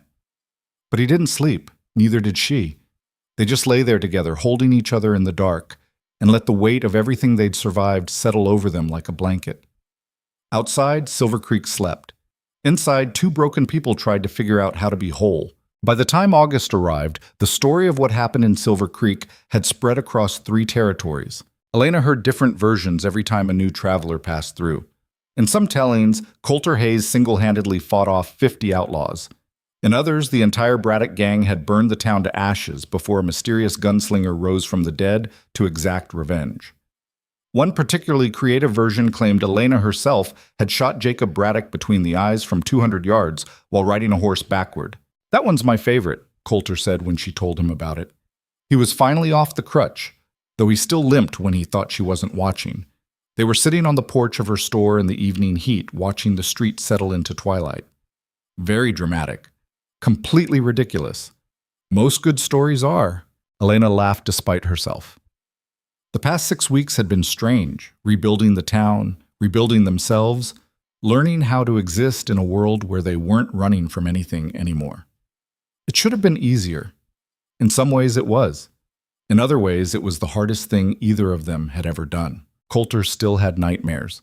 Less frequent now, but they came. Elena would wake to find him sitting by the window, staring at nothing, gun in his lap. She'd learn not to startle him, learn to approach slowly, to speak softly, to give him space to come back to himself. She had her own moments. Sometimes a loud noise would send her heart racing. Sometimes she'd see a shadow move and reach for a weapon that wasn't there. Sometimes she'd be working in the store and suddenly remember the weight of the shotgun, the way it had kicked against her shoulder, the man falling backward into the alley. They didn't talk about it much, didn't need to. They just existed together in the aftermath, holding each other up. The town had started calling Coulter a hero. It made him deeply uncomfortable. "I'm not a hero," he'd said more than once, usually while someone was thanking him for saving their life, or their business, or their family. "I just did what needed doing." But the title stuck anyway. People asked his opinion on things, asked him to help settle disputes. The deputy sheriff, Pierce, who was barely 25 and clearly overwhelmed, started coming to Coulter for advice on everything from handling drunks to organizing patrols. Elena watched it happen and wondered if Coulter realized what was occurring. He was becoming part of the community, not just a drifter who happened to stay, a member of Silver Creek, someone people relied on, someone who belonged. One afternoon in mid-August, Deputy Pierce showed up at the store looking nervous. "Miss Mercer, Mr. Hayes, could I speak with you both for a moment?" Elena was restocking shelves. Coulter was in the back, fixing a loose floorboard that had been driving Elena crazy for weeks. They both stopped what they were doing. "What's wrong?" Coulter asked, immediately alert. "Old habits. Nothing's wrong. At least, I hope nothing's wrong." Pierce took off his hat, turned it in his hands. "The town council met yesterday. We've been talking about what to do now that Sheriff Garrett's gone. We need someone to fill the position." "Makes sense," Coulter said carefully. "You asking for recommendations?" "No, sir. I'm asking if you'd consider taking the job." The silence that followed was profound. Elena looked at Coulter, saw the shock ripple across his face, followed quickly by disbelief. "You're joking." "I'm not." Pierce looked earnest, young. "You're the best fighter we have. You know how to organize a defense. People respect you. The council voted unanimously. We want you to be sheriff." Coulter seemed at a complete loss. "I can't be sheriff." "Why not?" "Because I'm—" He stopped. Elena could see him scrambling for reasons. "I rode with outlaws. I've broken the law. I've killed people." "So have half the men in this town," Pierce said bluntly. "The frontier doesn't care much about where you've been, only where you're going, and right now we need someone who can keep Silver Creek safe. That's you." Coulter shook his head. "I'm not the right person." "Then who is?" No answer. Pierce pressed forward. "Look, I know I'm young. I know I don't have much experience, but I've been watching you these past weeks. You're good at this. You're patient with people. You don't jump to violence unless you have to. You think things through. That's what a sheriff needs to be." "What about you?" Elena asked. "You're already deputy." "I'm not ready. Maybe someday, but not now." Pierce looked at Coulter. "Will you at least think about it?" Coulter glanced at Elena. She could see the uncertainty in his eyes, the fear. "I need to talk to Elena. Can you give us a day? Take two, Pierce said. He put his hat back on, nodded to both of them, and left. After he was gone, Coulter sat down heavily on a barrel of flour. They want me to be sheriff. I heard. Me. The man who rode with the Braddock gang. The man who stopped them, Elena corrected. She came over, stood in front of him. What do you think? I think it's insane. That's not what I asked. Coulter rubbed his face. I don't know what to think. A month ago I was ready to leave this town forever. Now they want me to protect it, to be responsible for it. You already are protecting it. That's different. How? Because I could leave any time. If I take this job, I'm saying I'm staying, for real. Not just because of you, because of everyone. Elena sat down beside him. Would that be so terrible? I don't know. He looked at her. What do you want? I want you to do what makes you happy. That's not an answer. Yes, it is. She took his hand. I want you here. You know I do. But not if you're going to spend every day wishing you were somewhere else. Not if this is going to make you miserable. Coulter was quiet for a long time. When he finally spoke, his voice was soft. I've been running my whole life, since I was 16 years old, always moving, never staying anywhere longer than a few months. I told myself it was because I was looking for something, but really, I was just scared. Of what? Of stopping.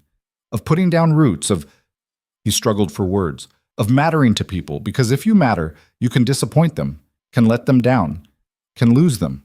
You're afraid of loss. I'm terrified of loss. He squeezed her hand. But I'm more terrified of losing you, of waking up one day and realizing I let fear make my decisions for me, that I ran away from the only good thing I've ever had because I was too scared to reach for it. Elena felt tears prick her eyes. So what are you saying? I'm saying, he took a deep breath. I'm saying I want to stay. Want to try. Don't know if I'll be any good at being sheriff. Don't know if I can handle the responsibility, but I want to try. Then try. What if I fail? Then you fail. Elena moved closer. But at least you'll have tried. That's more than most people can say. Coulter pulled her into his arms, held her tight. How did I get this lucky? You didn't. You just stopped running long enough to let luck catch up. He laughed, and it was the best sound Elena had heard in weeks. The next day, Coulter Hayes accepted the position of sheriff of Silver Creek. The town threw a celebration that night at the rebuilt saloon. It wasn't much. Whiskey and beer, some music from a traveling musician who'd gotten stranded in town, people dancing in the street. But it felt important. Felt like Silver Creek was claiming its future instead of just surviving its past. Elena stood at the edge of the crowd, watching Coulter try to navigate the attention. People kept buying him drinks, shaking his hand, clapping him on the back. He looked overwhelmed and slightly panicked, which she found deeply amusing. Sarah Ann Beckman appeared beside her, holding a glass of wine. He's really staying. He is, Elena said carefully. She and Sarah Ann hadn't spoken much since the battle. The girl had stopped coming by the store, stopped making excuses to see Coulter. Elena had assumed she'd moved on. Apparently not. I wanted to apologize, Sarah Ann said suddenly, for how I acted before. I was jealous and petty, and I said things I shouldn't have. Elena looked at her, surprised. It's forgotten. No, it's not. But thank you for saying so. Sarah Ann watched Coulter across the crowd. I thought I wanted him because he was handsome and mysterious, but I didn't actually want him. I just wanted the idea of him. You know the difference? I do. You actually know him. The real him. The broken parts and the good parts. She turned to Elena. He's lucky to have you. I think I'm lucky to have him. That too. Sarah Ann smiled, and for the first time Elena saw genuine warmth in it. I hope you'll both be happy. After she left, Elena felt something ease in her chest. Forgiveness wasn't always loud. Sometimes it was just a quiet conversation and a willingness to let go. Coulter found her eventually, pulling her away from the crowd. Dance with me. You hate dancing. I hate crowds. Dancing with you is different. They moved into the street where others were swaying to the music. Coulter held her carefully, mindful of the people watching, but there was something in his eyes that made Elena's heart race. Thank you, he he said quietly. For what? For believing I could do this. Be this. He glanced around at the town, at the people celebrating. I wouldn't have said yes if not for you. Yes, you would have. Maybe, but it wouldn't have meant as much. They danced in silence for a moment. The music was simple, the steps basic, but Elena felt like they were the only two people in the world. I need to tell you something, Coulter said suddenly. Elena's stomach dropped. That sounds ominous. It's not. At least, I don't think it is. He took a breath. The council wants me to move into the sheriff's house. It's been empty since Garrett died. They're offering it as part of the job. That makes sense. It's a real house, 2 bedrooms, a kitchen, a porch. He paused. Room for a family, if someone wanted that. Elena's heart started pounding. Are you asking what I think you're asking? I don't know. What do you think I'm asking? Coulter. All right. He stopped dancing, took both her hands. I'm asking if you'd consider moving in with me, as my wife. If you'd marry me. The street seemed to fall away. The music kept playing, but Elena couldn't hear it anymore. All she could hear was her own heartbeat and Coulter's breathing and the weight of what he'd just said. You want to marry me, she said slowly. I do. I know it's fast. I know we haven't known each other that long. But I also know I don't want to spend another day pretending this isn't permanent. Pretending I'm going to leave eventually. I'm not leaving. I'm staying. And I want to stay with you. Elena felt tears spill over. You're serious? I'm serious. You really want to marry me? Elena, I'd marry you right now if there was someone here who could do it. He cupped her face in his hands. I love you. I want to build a life with you. Want to wake up next to you every morning and know that you're mine and I'm yours. Want to... He stopped, voice cracking. Want to stop being afraid of losing you. You're not going to lose me. Then marry me. Elena laughed through her tears. That's not much of a proposal. I know. I'm terrible at this. You are. So is that a no? That's a yes, you idiot. Coulter's face transformed. Pure joy, pure relief. He kissed her right there in the middle of the street, in front of everyone, and the crowd erupted in cheers. When they finally broke apart, Elena was grinning like a fool. You realize everyone's watching. Don't care. They're going to talk about this for weeks. Good. Let them. He pulled her close again. I'm done hiding. Done pretending I don't need people. Done running. Elena rested her head against his chest and listened to his heartbeat, steady and strong. Around them, Silver Creek celebrated. And for the first time since her father died, Elena felt like she was exactly where she was supposed to be. They were married 3 weeks later in front of the rebuilt church. It wasn't a big ceremony. Frontier weddings rarely were. The traveling preacher happened to be passing through. Most of the town showed up. Margaret Chen made Elena a dress from fabric she'd been saving for something special. The blacksmith's wife baked a cake. Someone brought flowers from their garden. Elena stood at the front of the church in her new dress, holding a bouquet of wildflowers, and watched Coulter walk toward her. He was wearing his only suit, looking uncomfortable and nervous and perfect. When he reached her, he took her hands and smiled. You look beautiful, he said quietly. You look terrified.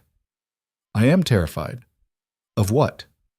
Of waking up and finding out this isn't real. The preacher cleared his throat. Should we begin? Elena squeezed Coulter's hands. We should definitely begin. The ceremony was simple. The vows were traditional. But when Coulter said, I do, his voice cracked. And when Elena said the same, she meant it with every fiber of her being. They were pronounced husband and wife. Coulter kissed her like he was sealing a promise. And in that moment, Elena knew with absolute certainty that everything they'd survived, the fear, the violence, the loss, had been worth it. Because it had led them here. The celebration afterward was louder than the one when Coulter became sheriff. People drank and danced and told stories. Someone started a bonfire in the street. Children ran around chasing each other while their parents laughed. Elena and Coulter slipped away early, escaping to the sheriff's house that was now officially theirs. It was small but solid, with real furniture and curtains on the windows, and a bed that didn't creak when you moved. This is ours, Coulter said, looking around like he couldn't quite believe it. An actual house. Our house, Elena corrected. Our house. He tested the words, smiled. I like that. They stood in the middle of the living room, still dressed in their wedding clothes, and just looked at each other. We're married, Elena said. We are. That's strange. Good strange or bad strange? Good strange. She moved closer. I'm married to the most dangerous man in Colorado Territory. Former dangerous man. Current sheriff. That too. Coulter pulled her into his arms. How did we get here? I have no idea. I tried so hard to stay away from you. I know. Didn't work. I noticed. He laughed, and Elena felt it rumble through his chest. I'm glad it didn't work. Me too. They kissed, slower this time, without the audience and the pressure. Just two people who'd found each other against all odds and decided to stay. Later, lying in their new bed in their new house, Elena traced the scars on Coulter's chest. He had so many. Some from the battle, others older, each one a story he'd never fully told her. Do they hurt? She asked. Not anymore. Just reminders. Of what? Of who I was. Who I am. Who I want to be. He covered her hand with his. I used to hate these scars. Used to think they made me ugly. Broken. You're not broken. Maybe not. He looked at her. Or maybe I am, and you just love me anyway. That's closer to the truth. Coulter smiled. You're ruthlessly honest. Someone has to be. They fell asleep, wrapped around each other, and for the first time in years, neither of them had nightmares. The next few months passed quickly. Coulter settled into his role as sheriff better than anyone expected. He was fair but firm, handling everything from cattle disputes to drunk miners with the same steady patience. People learned quickly that testing him was a bad idea. He might be reformed, but he was still dangerous when he needed to be. Elena ran the store with increasing confidence. The battle had destroyed some of her inventory, but it had also brought new business. Travelers stopped in Silver Creek specifically to see where the famous gunfight had happened. Some of them bought supplies. Some just wanted to hear the story. Elena usually let Coulter tell it, since he was better at leaving out the parts that made them both sound insane. They fell into a rhythm. Work during the day, dinner together every evening, quiet nights on the porch, watching the town settle. It was normal. Domestic. Everything Coulter had spent his life running from. And he loved it. I never thought I'd be happy, he admitted one night in October. They were sitting by the fire, Elena reading while Coulter cleaned his gun. Never thought I deserved it. Do you think you deserve it now? I don't know, but I'm going to try to earn it anyway. Elena set down her book. You already have. Winter came early that year. By November, snow was falling, blanketing Silver Creek in white. The town slowed down, people staying inside, conserving supplies. Elena's store became a gathering place, somewhere warm where people could socialize, trade stories, wait out the cold. Coulter spent most of his time making rounds, checking on families, making sure everyone had enough food and firewood. He took the responsibility seriously, more seriously than Elena had expected. You're a good sheriff, she told him one particularly cold night. I'm adequate. You're good. If you say so. I do say so. Elena moved closer on the couch, tucked herself against his side. The town's lucky to have you. I'm lucky to have the town. And me, especially you. He kissed the top of her head. How did I get so lucky? You stopped running. Best decision I ever made. They sat there in comfortable silence, watching the fire burn. Outside, snow continued to fall. Inside, they were warm and safe and together. And that was enough. In December, Elena realized she was pregnant. She'd suspected for a few weeks, but hadn't said anything. Wanted to be sure, wanted to find the right moment. But when she finally told Coulter, there was no perfect moment. She just blurted it out one morning over breakfast. I'm pregnant. Coulter dropped his fork. You're... what? Pregnant, going to have a baby. Our baby. He stared at her. Then his face split into the widest smile she'd ever seen. We're having a baby. We are. When? July, probably. Maybe August. Coulter stood up so fast he knocked over his chair. He came around the table, pulled Elena into his arms, and held her like she was made of glass. We're having a baby. You already said that. I know. I'm just... He pulled back to look at her. Are you sure? I'm sure. How do you feel? Terrified. Excited. Nauseous. Nauseous? Mornings are rough. Why didn't you tell me? I am telling you. I mean earlier. I wanted to be sure. Elena touched his face. Are you happy? Happy? Coulter laughed. Elena, I don't even have words. I never let myself imagine. He stopped, voice thick. Yes, I'm happy. So happy I don't know what to do with it. Well, you have about 7 months to figure it out. They told the town the following week. The reaction was immediate and overwhelming. People brought gifts, baby clothes, toys, advice. The blacksmith started building a crib. Margaret Chen began sewing blankets. Even Sarah Ann stopped by with a small stuffed bear she'd made. For the baby, she said, handing it to Elena. May he or she have better taste in men than I did. Elena laughed. Thank you. You're welcome. Sarah Ann glanced at Coulter, who was outside talking to Deputy Pierce. He's going to be a good father. I think so too. He's lucky he found you. We're lucky we found each other. Winter deepened.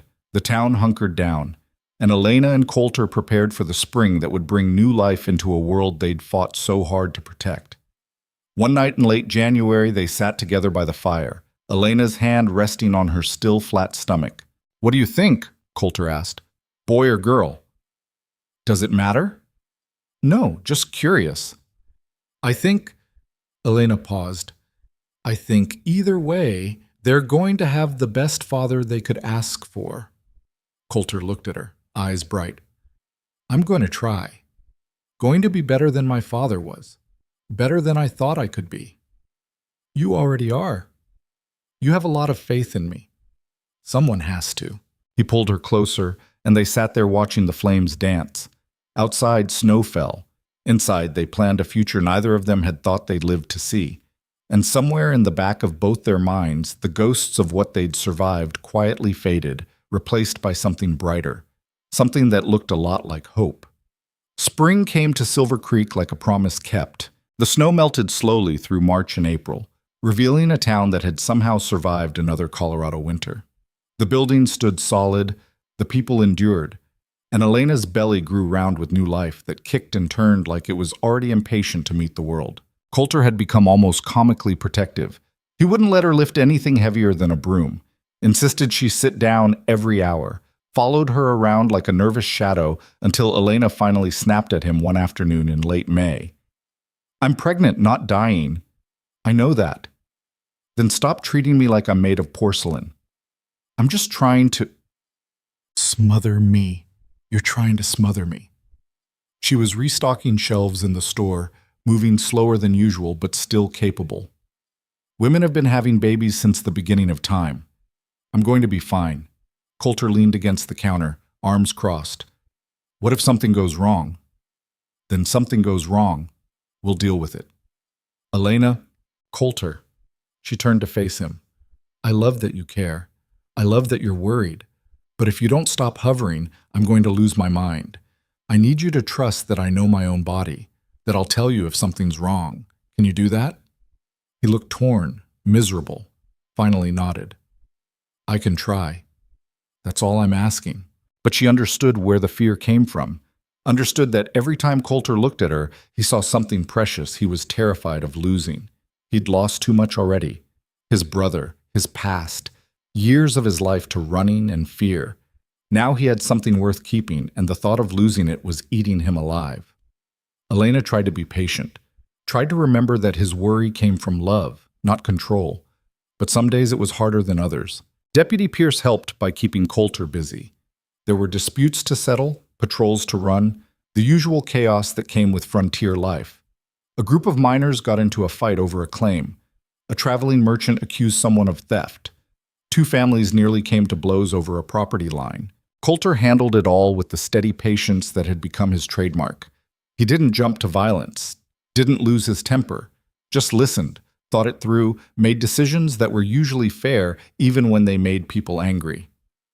"You're good at this," Deputy Pierce said one afternoon after Coulter had successfully mediated a particularly ugly dispute. "Better than Sheriff Garrett was, if I'm being honest." Coulter looked uncomfortable. Garrett was a good man.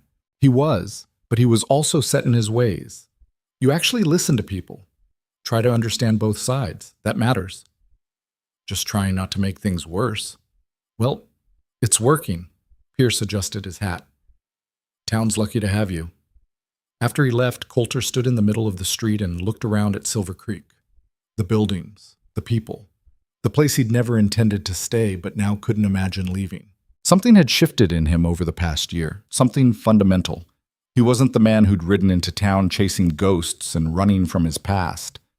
That man had been hollow, purposeless, waiting for the next disaster to confirm what he already believed about himself, that he was worthless, that he destroyed everything he touched, that he was better off alone. But that man was gone. Or maybe not gone, maybe just transformed. All the broken pieces reassembled into something that could function, could love, could build instead of destroy. He walked back to the store and found Elena resting in the back room, one hand on her belly. She opened her eyes when he came in. "Everything all right?" she asked. "Everything's fine." He sat down beside her, just thinking. About what? About how different my life is now. How different I am. Elena smiled. "You're not that different." "Yes, I am. A year ago I would have run from all of this. From you. From the baby. From responsibility. Would have convinced myself I was protecting you by leaving. But you didn't. No, I stayed." He took her hand. "Because you made me believe I was worth staying for. That I could be more than what I'd been. That my past didn't have to define my future. I didn't make you believe anything. I just saw what was already there. Maybe, but you were the first person who bothered to look." He leaned down and kissed her stomach. "This baby is going to have a good life. I'm going to make sure of it." "We're going to make sure of it," Elena corrected. "We." He smiled. "I'm still getting used to that word. Better get used to it fast. In about 2 months, we becomes 3. The thought still terrified him, still filled him with a kind of fear he'd never experienced before. But underneath the fear was something else, something that felt suspiciously like joy. Elena went into labor on a sweltering afternoon in late July. She was in the store when her water broke, standing behind the counter, helping a customer. The woman took one look at the puddle forming on the floor and started screaming for help. Within minutes, half the town seemed to know. Coulter came running from the sheriff's office, white-faced and panicking. Are you? "I'm fine." Elena gripped the counter, breathing through a contraction. "But you need to get Dr. Morris. Now." He ran. The next several hours were a blur of pain and fear and determination. Dr. Morris arrived and took charge, ordering everyone out except for Margaret Chen, who'd delivered 3 babies of her own and knew what she was doing. They moved Elena upstairs to the bedroom, got her into bed, and the real work began. Labor was nothing like Elena had imagined. It was harder, longer, more exhausting than anything she'd ever experienced. The pain came in waves that left her gasping and sweating and wondering if she was going to survive this. Downstairs, Coulter was wearing a hole in the floor, pacing.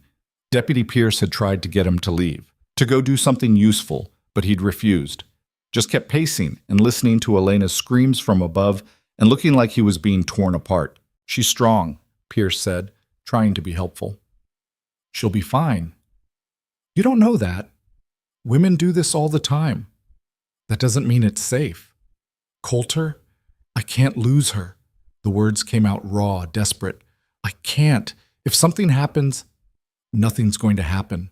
But neither of them knew that for sure. Frontier childbirth was dangerous. Women died. Babies died. It was a fact of life on the edge of civilization.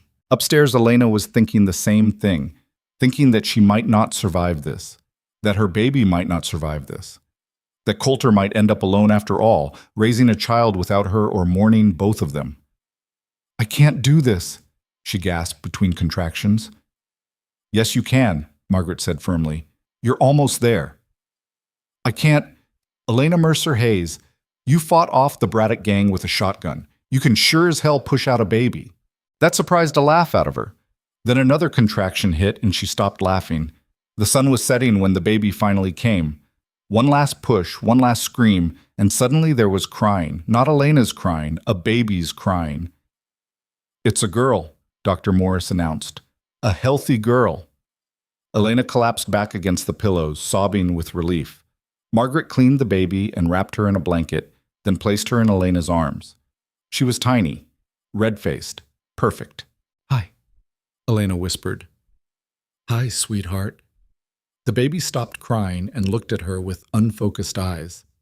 Elena felt her heart crack open in a way she hadn't known was possible. Someone should tell Coulter, she said, not looking up from her daughter's face. Margaret went to the door and called down. It's a girl! Mother and baby are both fine. The sound of Coulter's boots on the stairs was like thunder. He burst into the room, wild-eyed and terrified and hopeful all at once. When he saw Elena holding the baby, he stopped dead. Are you? We're fine, Elena smiled through her tears. Come meet your daughter. He crossed the room slowly, like he was afraid any sudden movement would shatter the moment. When he reached the bed, he just stood there staring at the tiny bundle in Elena's arms. She's so small, he said finally. She's perfect. Can I? Of course. Elena carefully transferred the baby to Coulter's arms. He held her like she was made of glass, like one wrong move would break her. The baby yawned. Coulter made a sound somewhere between a laugh and a sob. Hi, he said softly. I'm your father. I'm going to try to be good at this. Can't promise I'll be perfect. Can't promise I won't make mistakes. But I promise I'll love you. I promise I'll protect you. I promise. His voice broke. I promise I'll never leave you. Elena watched him with tears streaming down her face. Watched this man who'd been so convinced he was broken, so certain he didn't deserve happiness, hold his daughter like she was the most precious thing in the world. Because she was. Dr. Morris cleared his throat. You should let Elena rest. She's had a hard day. Coulter looked up, seemed to remember there were other people in the room. Right, yes. He carefully handed the baby back to Elena, then leaned down and kissed them both. I love you, both of you, so much. We love you too, Elena said. After everyone left, Elena lay in bed holding her daughter and felt something settle inside her chest. Peace. Contentment. The absolute certainty that everything she'd survived, all the fear and pain and loss, had been worth it to reach this moment. They named her Grace. Asum. The first few months of parenthood were chaos. Grace was a fussy baby. She cried at night, slept during the day, and seemed determined to ensure neither of her parents got more than 2 hours of sleep at a time. Coulter was surprisingly good with her despite his initial terror. He learned to change diapers without gagging, learned to rock her to sleep, learned the difference between her hungry cry and her tired cry, and her I'm screaming because I can cry. Elena was exhausted. Her body took longer to recover than she'd expected. The store needed attention. The house needed attention. The baby needed constant attention. Some days she felt like she was drowning. I don't know how people do this, she said one particularly rough night. Grace had been crying for 2 hours straight. Nothing worked. Elena was sitting on the floor of the nursery, rocking her daughter and crying herself. Coulter found her there and knelt down beside them. Give her to me. She won't stop crying. I know. Give her to me anyway. Elena handed Grace over and watched Coulter walk the room, bouncing slightly, making soft, shushing sounds. After a few minutes, miraculously, Grace quieted. Then she fell asleep against his shoulder. How did you do that? Elena asked, exhausted and amazed. I have no idea. Coulter looked down at his sleeping daughter. Maybe she likes my voice. Or maybe you're magic. Definitely not magic, just stubborn, like her mother. Elena laughed despite her exhaustion. Can you put her down? I'm afraid to move. You're going to have to eventually. Very carefully, Coulter placed Grace in her crib. She stirred but didn't wake. They both held their breath. When she stayed asleep, they tiptoed out of the room like thieves. In their own bedroom, they collapsed on the bed fully clothed. Is it always this hard? Elena asked. I don't know. I've never done this before. Me neither. We're terrible at this. We're learning. Slowly, Elena turned her head to look at him. Do you regret it? Regret what? This. All of it. Staying, getting married, having a baby, taking on responsibility you never asked for. Coulter rolled onto his side to face her properly. Are you serious? Yes. Elena, I regret nothing. Not one single thing. These past months have been the hardest and the best of my entire life. I'm exhausted. I'm terrified. I have no idea what I'm doing. But I wake up every morning next to you, and I go check on our daughter, and I walk through a town that actually wants me here, and I think... He paused. I think I'm exactly where I'm supposed to be.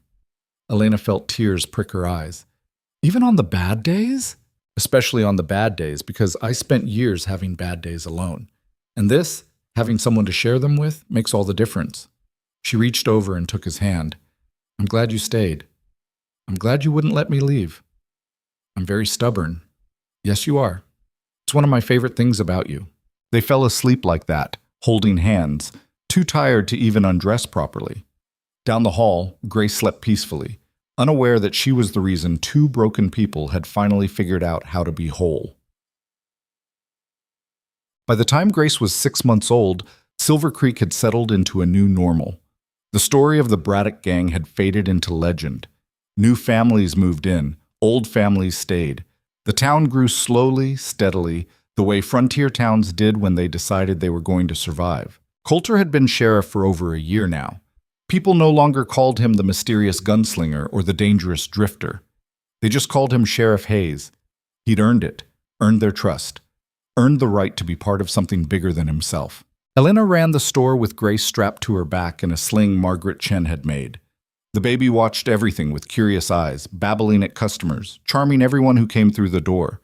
Business was good, better than it had been when her father was alive, though Elena tried not to think about that too much, tried not to feel guilty about succeeding where he'd struggled.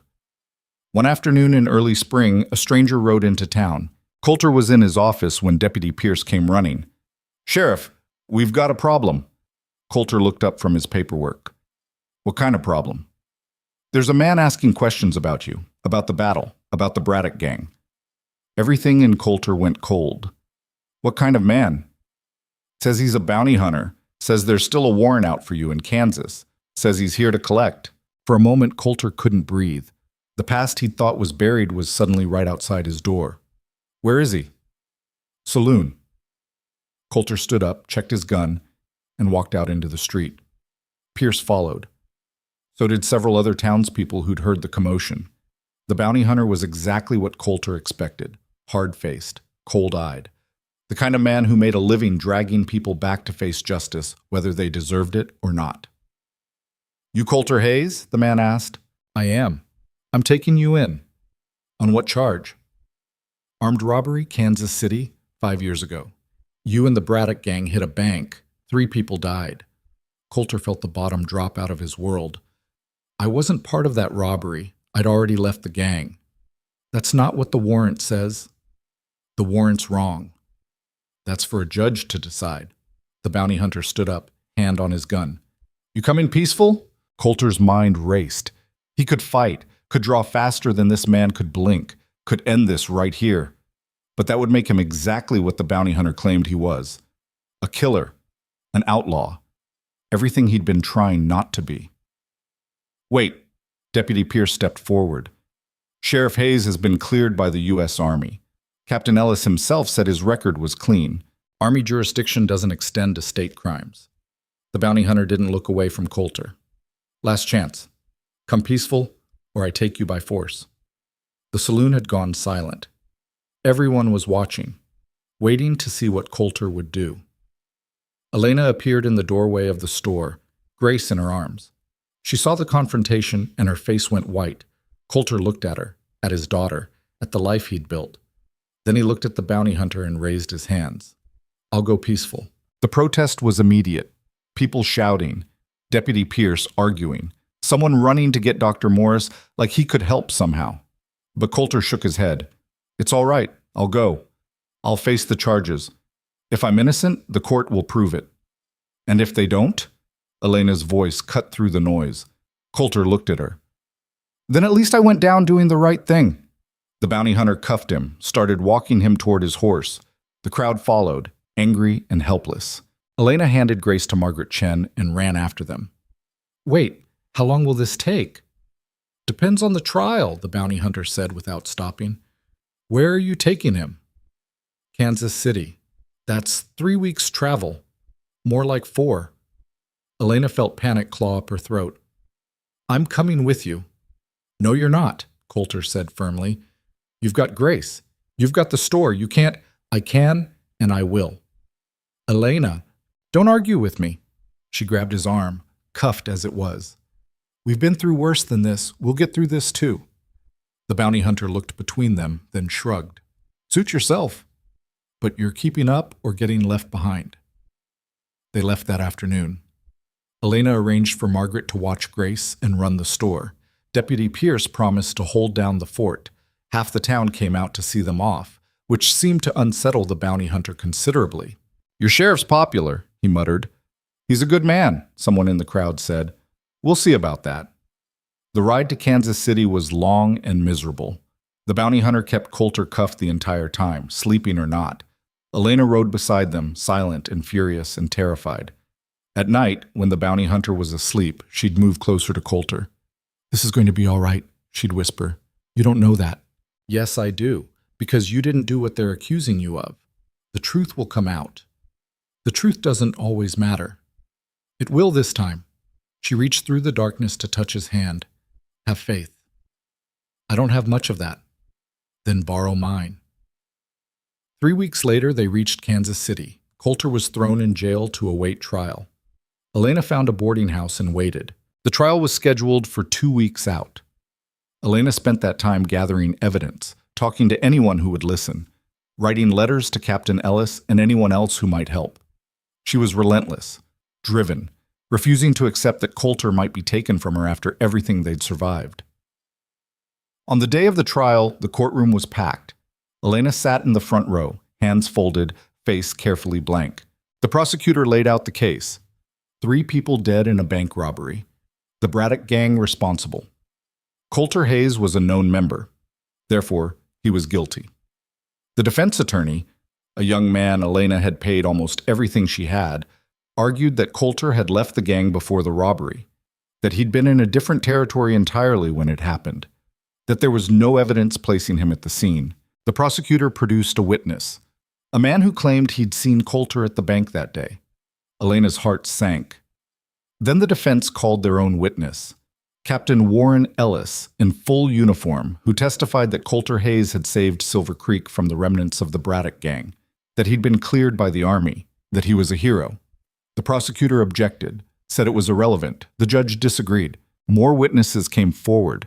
People from Silver Creek who'd traveled all the way to Kansas City to testify. The blacksmith whose son Coulter had saved, Deputy Pierce, even Dr. Morris. They told the story of a man who'd made mistakes but was trying to be better. A man who'd risked his life to protect people who'd been strangers to him.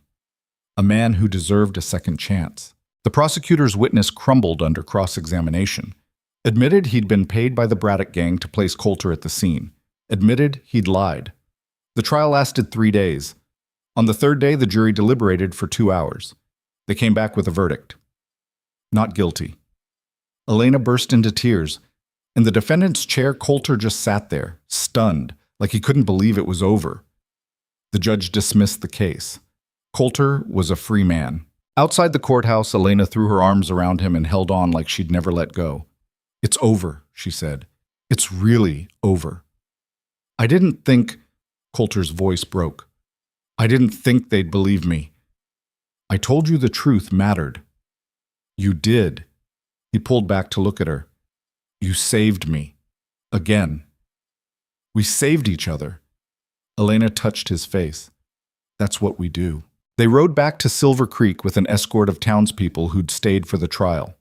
When they finally reached home, Grace was 6 months older and had learned to crawl. She saw Coulter and squealed with joy. He picked her up and held her close, and Elena saw tears streaming down his face. I'm home, he said. I'm really home.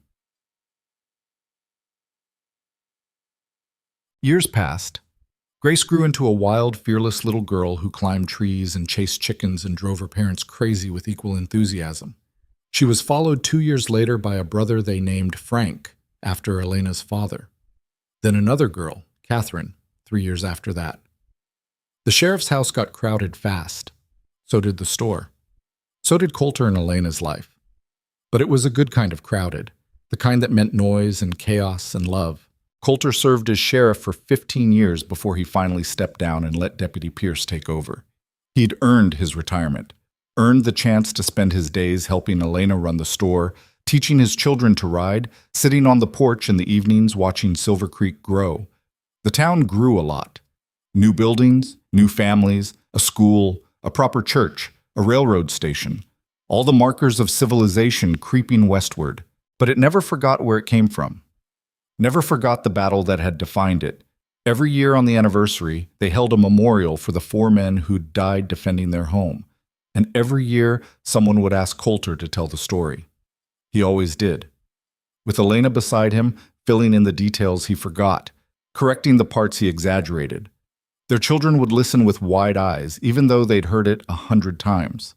And that's when your mother ran into the street with a shotgun, Coulter would say, grinning at Elena. Because you were about to get yourself killed, she'd add. True. And then what happened? Grace would ask, even though she knew. Then we survived, Elena would say simply, and we built a life worth surviving for. On a warm evening in 1895, nearly 20 years after the battle that changed everything, Coulter and Elena sat on their porch watching their grandchildren play in the yard. Grace had married a rancher and had 3 children of her own. Frank was training to be a doctor. Catherine was still deciding what she wanted to do, which drove her parents crazy, but also made them proud. We did all right, Coulter said quietly. We did better than all right, Elena corrected. She was gray now, her face lined with years of sun and laughter. But her eyes were still sharp, still saw right through him. I never thought I'd make it this far. I know. Never thought I'd deserve to. And now? Coulter looked at his children, his grandchildren, the town he'd helped build. Looked at the woman beside him who'd refused to let him run when running was all he knew how to do. Now I think maybe deserving it was never the point. The point was just showing up, staying, doing the work even when it was hard, especially when it was hard. Elena took his hand. You stayed. I did. Why? Because you asked me to. Because I fell in love with you and couldn't imagine leaving. Because one day I woke up and realized I'd stopped running and it didn't scare me anymore. And what did scare you? The thought of losing this. Losing you. Losing all of it. He squeezed her hand. Still scares me, if I'm being honest. Good. Fear means you have something worth losing. Elena leaned her head on his shoulder. I'm proud of you, you know. For what? For becoming the man you always could have been. For letting yourself be loved. For building something that will outlast both of us. Coulter looked out at Silver Creek, at the town that had saved him as much as he'd saved it. Do you think they'll remember us when we're gone? Does it matter? I don't know, maybe not. We'll be remembered by our children, our grandchildren, the people whose lives we touched. That's enough. She paused. More than enough. They sat in comfortable silence as the sun set behind the mountains. Grace called her children in for dinner. Somewhere down the street, someone was playing a fiddle. Life continued, the way it always did, carrying forward whether you were ready or not. And maybe that was the lesson, Coulter thought. Maybe the point of living wasn't to be perfect, or to never make mistakes, or to somehow earn the right to happiness. Maybe it was just to keep going, to show up every day and do your best, to love people even when it was scary, to build something, even knowing it might fall apart, to stay, even when running was easier. He'd spent so many years believing he was broken beyond repair, that his past defined him, that he didn't deserve love or peace or a place to call home. And then Elena had walked into his life, or rather, he'd walked into hers, and everything he thought he knew got turned upside down. She hadn't fixed him, couldn't fix him. Nobody could do that. But she'd loved him anyway, had seen all the broken pieces and decided they were worth staying for. And somehow, that had been enough. Not to make him perfect, not to erase his mistakes, but to help him believe he could be more than what he'd been. That was what love did, he realized. Real love. Not the fairy tale kind. Not the kind that fixed everything and made life easy, but the kind that looked at you on your worst day and said, "I'm staying anyway." The kind that held you when you had nightmares and didn't ask you to be anything other than what you were. The kind that built something together, brick by brick, day by day, until you turned around one day and realized you'd created a life. "What are you thinking about?" Elena asked. "You, liar. You've got that look you get when you're being philosophical." "Can't I be philosophical about you?" "You can, but you weren't." She poked him gently. "Come on, tell me." Coulter smiled. Even after 20 years, she could still read him like a book. "I was thinking about how lucky I am. How easily things could have gone differently. If I'd left like I planned, if you'd given up on me, if I'd kept believing I was too broken to deserve happiness. But you didn't. No. I stayed. And it was the hardest and the best decision I ever made." "You make it sound so simple." It wasn't simple at all. It was terrifying. Still is, sometimes. "Good." Elena looked up at him. "The day you stop being afraid of losing this is the day you stop appreciating what you have." "When did you get so wise?" "I've always been wise. You just weren't paying attention." He laughed and pulled her closer. Around them, Silver Creek settled into evening. Lamps were lit in windows. Doors were closed against the cooling air. Families gathered for dinner. All the small rituals of life that added up to something meaningful. This was what they'd fought for, Coulter thought. Not just survival, but the chance to build something, to matter to someone, to leave the world slightly better than they'd found it. And they had. Maybe not in any grand way. They weren't famous, wouldn't be written about in history books. But their children were good people. Their grandchildren were loved. The town they'd helped save had prospered. That was enough. More than enough. As the last light faded from the sky, Coulter stood and offered Elena his hand. "Come on, let's go inside." In a minute, she stayed seated, looking out at the town. "I want to remember this." "Remember what?" "This moment, this feeling, being here with you, knowing our family is safe, seeing what we built." She smiled. "I want to remember that it was real, that we were happy. We are happy." "I know. That's why I want to remember it." So they sat there a while longer, two people who'd found each other against all odds, who'd survived violence and fear and their own worst instincts, who'd built a life out of nothing but stubbornness and love. And when they finally went inside, when the door closed behind them and the lamps were lit and the night wrapped around their home like a blanket, Elena thought about all the stories that would be told about them someday, about the dangerous cowboy and the stubborn shopkeeper, about the battle that nearly destroyed Silver Creek, about love born in chaos and tempered by fire. Most of those stories would get the details wrong, would make them more heroic than they were, would smooth out the rough edges and forget the fear and the doubt and all the times they nearly gave up. But that was all right, because the real story, the true story, wasn't about being perfect or fearless or knowing what to do. It was about two broken people who decided to stop running, who chose each other when choosing anything would have been easier, who built something worth fighting for in a world that didn't make it easy. And maybe that was the only story that mattered. Not the legend, not the myth, but the simple truth that love, real, messy, complicated love, was always worth the risk. That home wasn't a place but a choice, that the bravest thing you could do was stay when every instinct told you to run. Elena had learned that lesson the hard way. So had Coulter. But they'd learned it together, and that made all the difference. Years later, long after they were both gone, their grandchildren would tell their own children about Sheriff Coulter Hayes and his wife Elena, about how they'd saved Silver Creek, about how they'd built a family and a legacy out of nothing but hope and stubbornness. And those children would listen with wide eyes and ask if it was true. If people could really change, if love could really save you, if broken things could really be made whole. And the answer, always, was the same. Yes. Not easily, not perfectly, but yes. Because Coulter and Elena had proven it, had lived it, had shown that the past didn't have to define you, that mistakes didn't have to destroy you, that there was always a chance, if you were brave enough to take it, to become something more than what you'd been. That was their legacy. Not the battle, not the heroics, but the simple, profound truth that it was never too late to stop running, never too late to choose love over fear, never too late to build a life worth living. And in the end, that was the only story that mattered.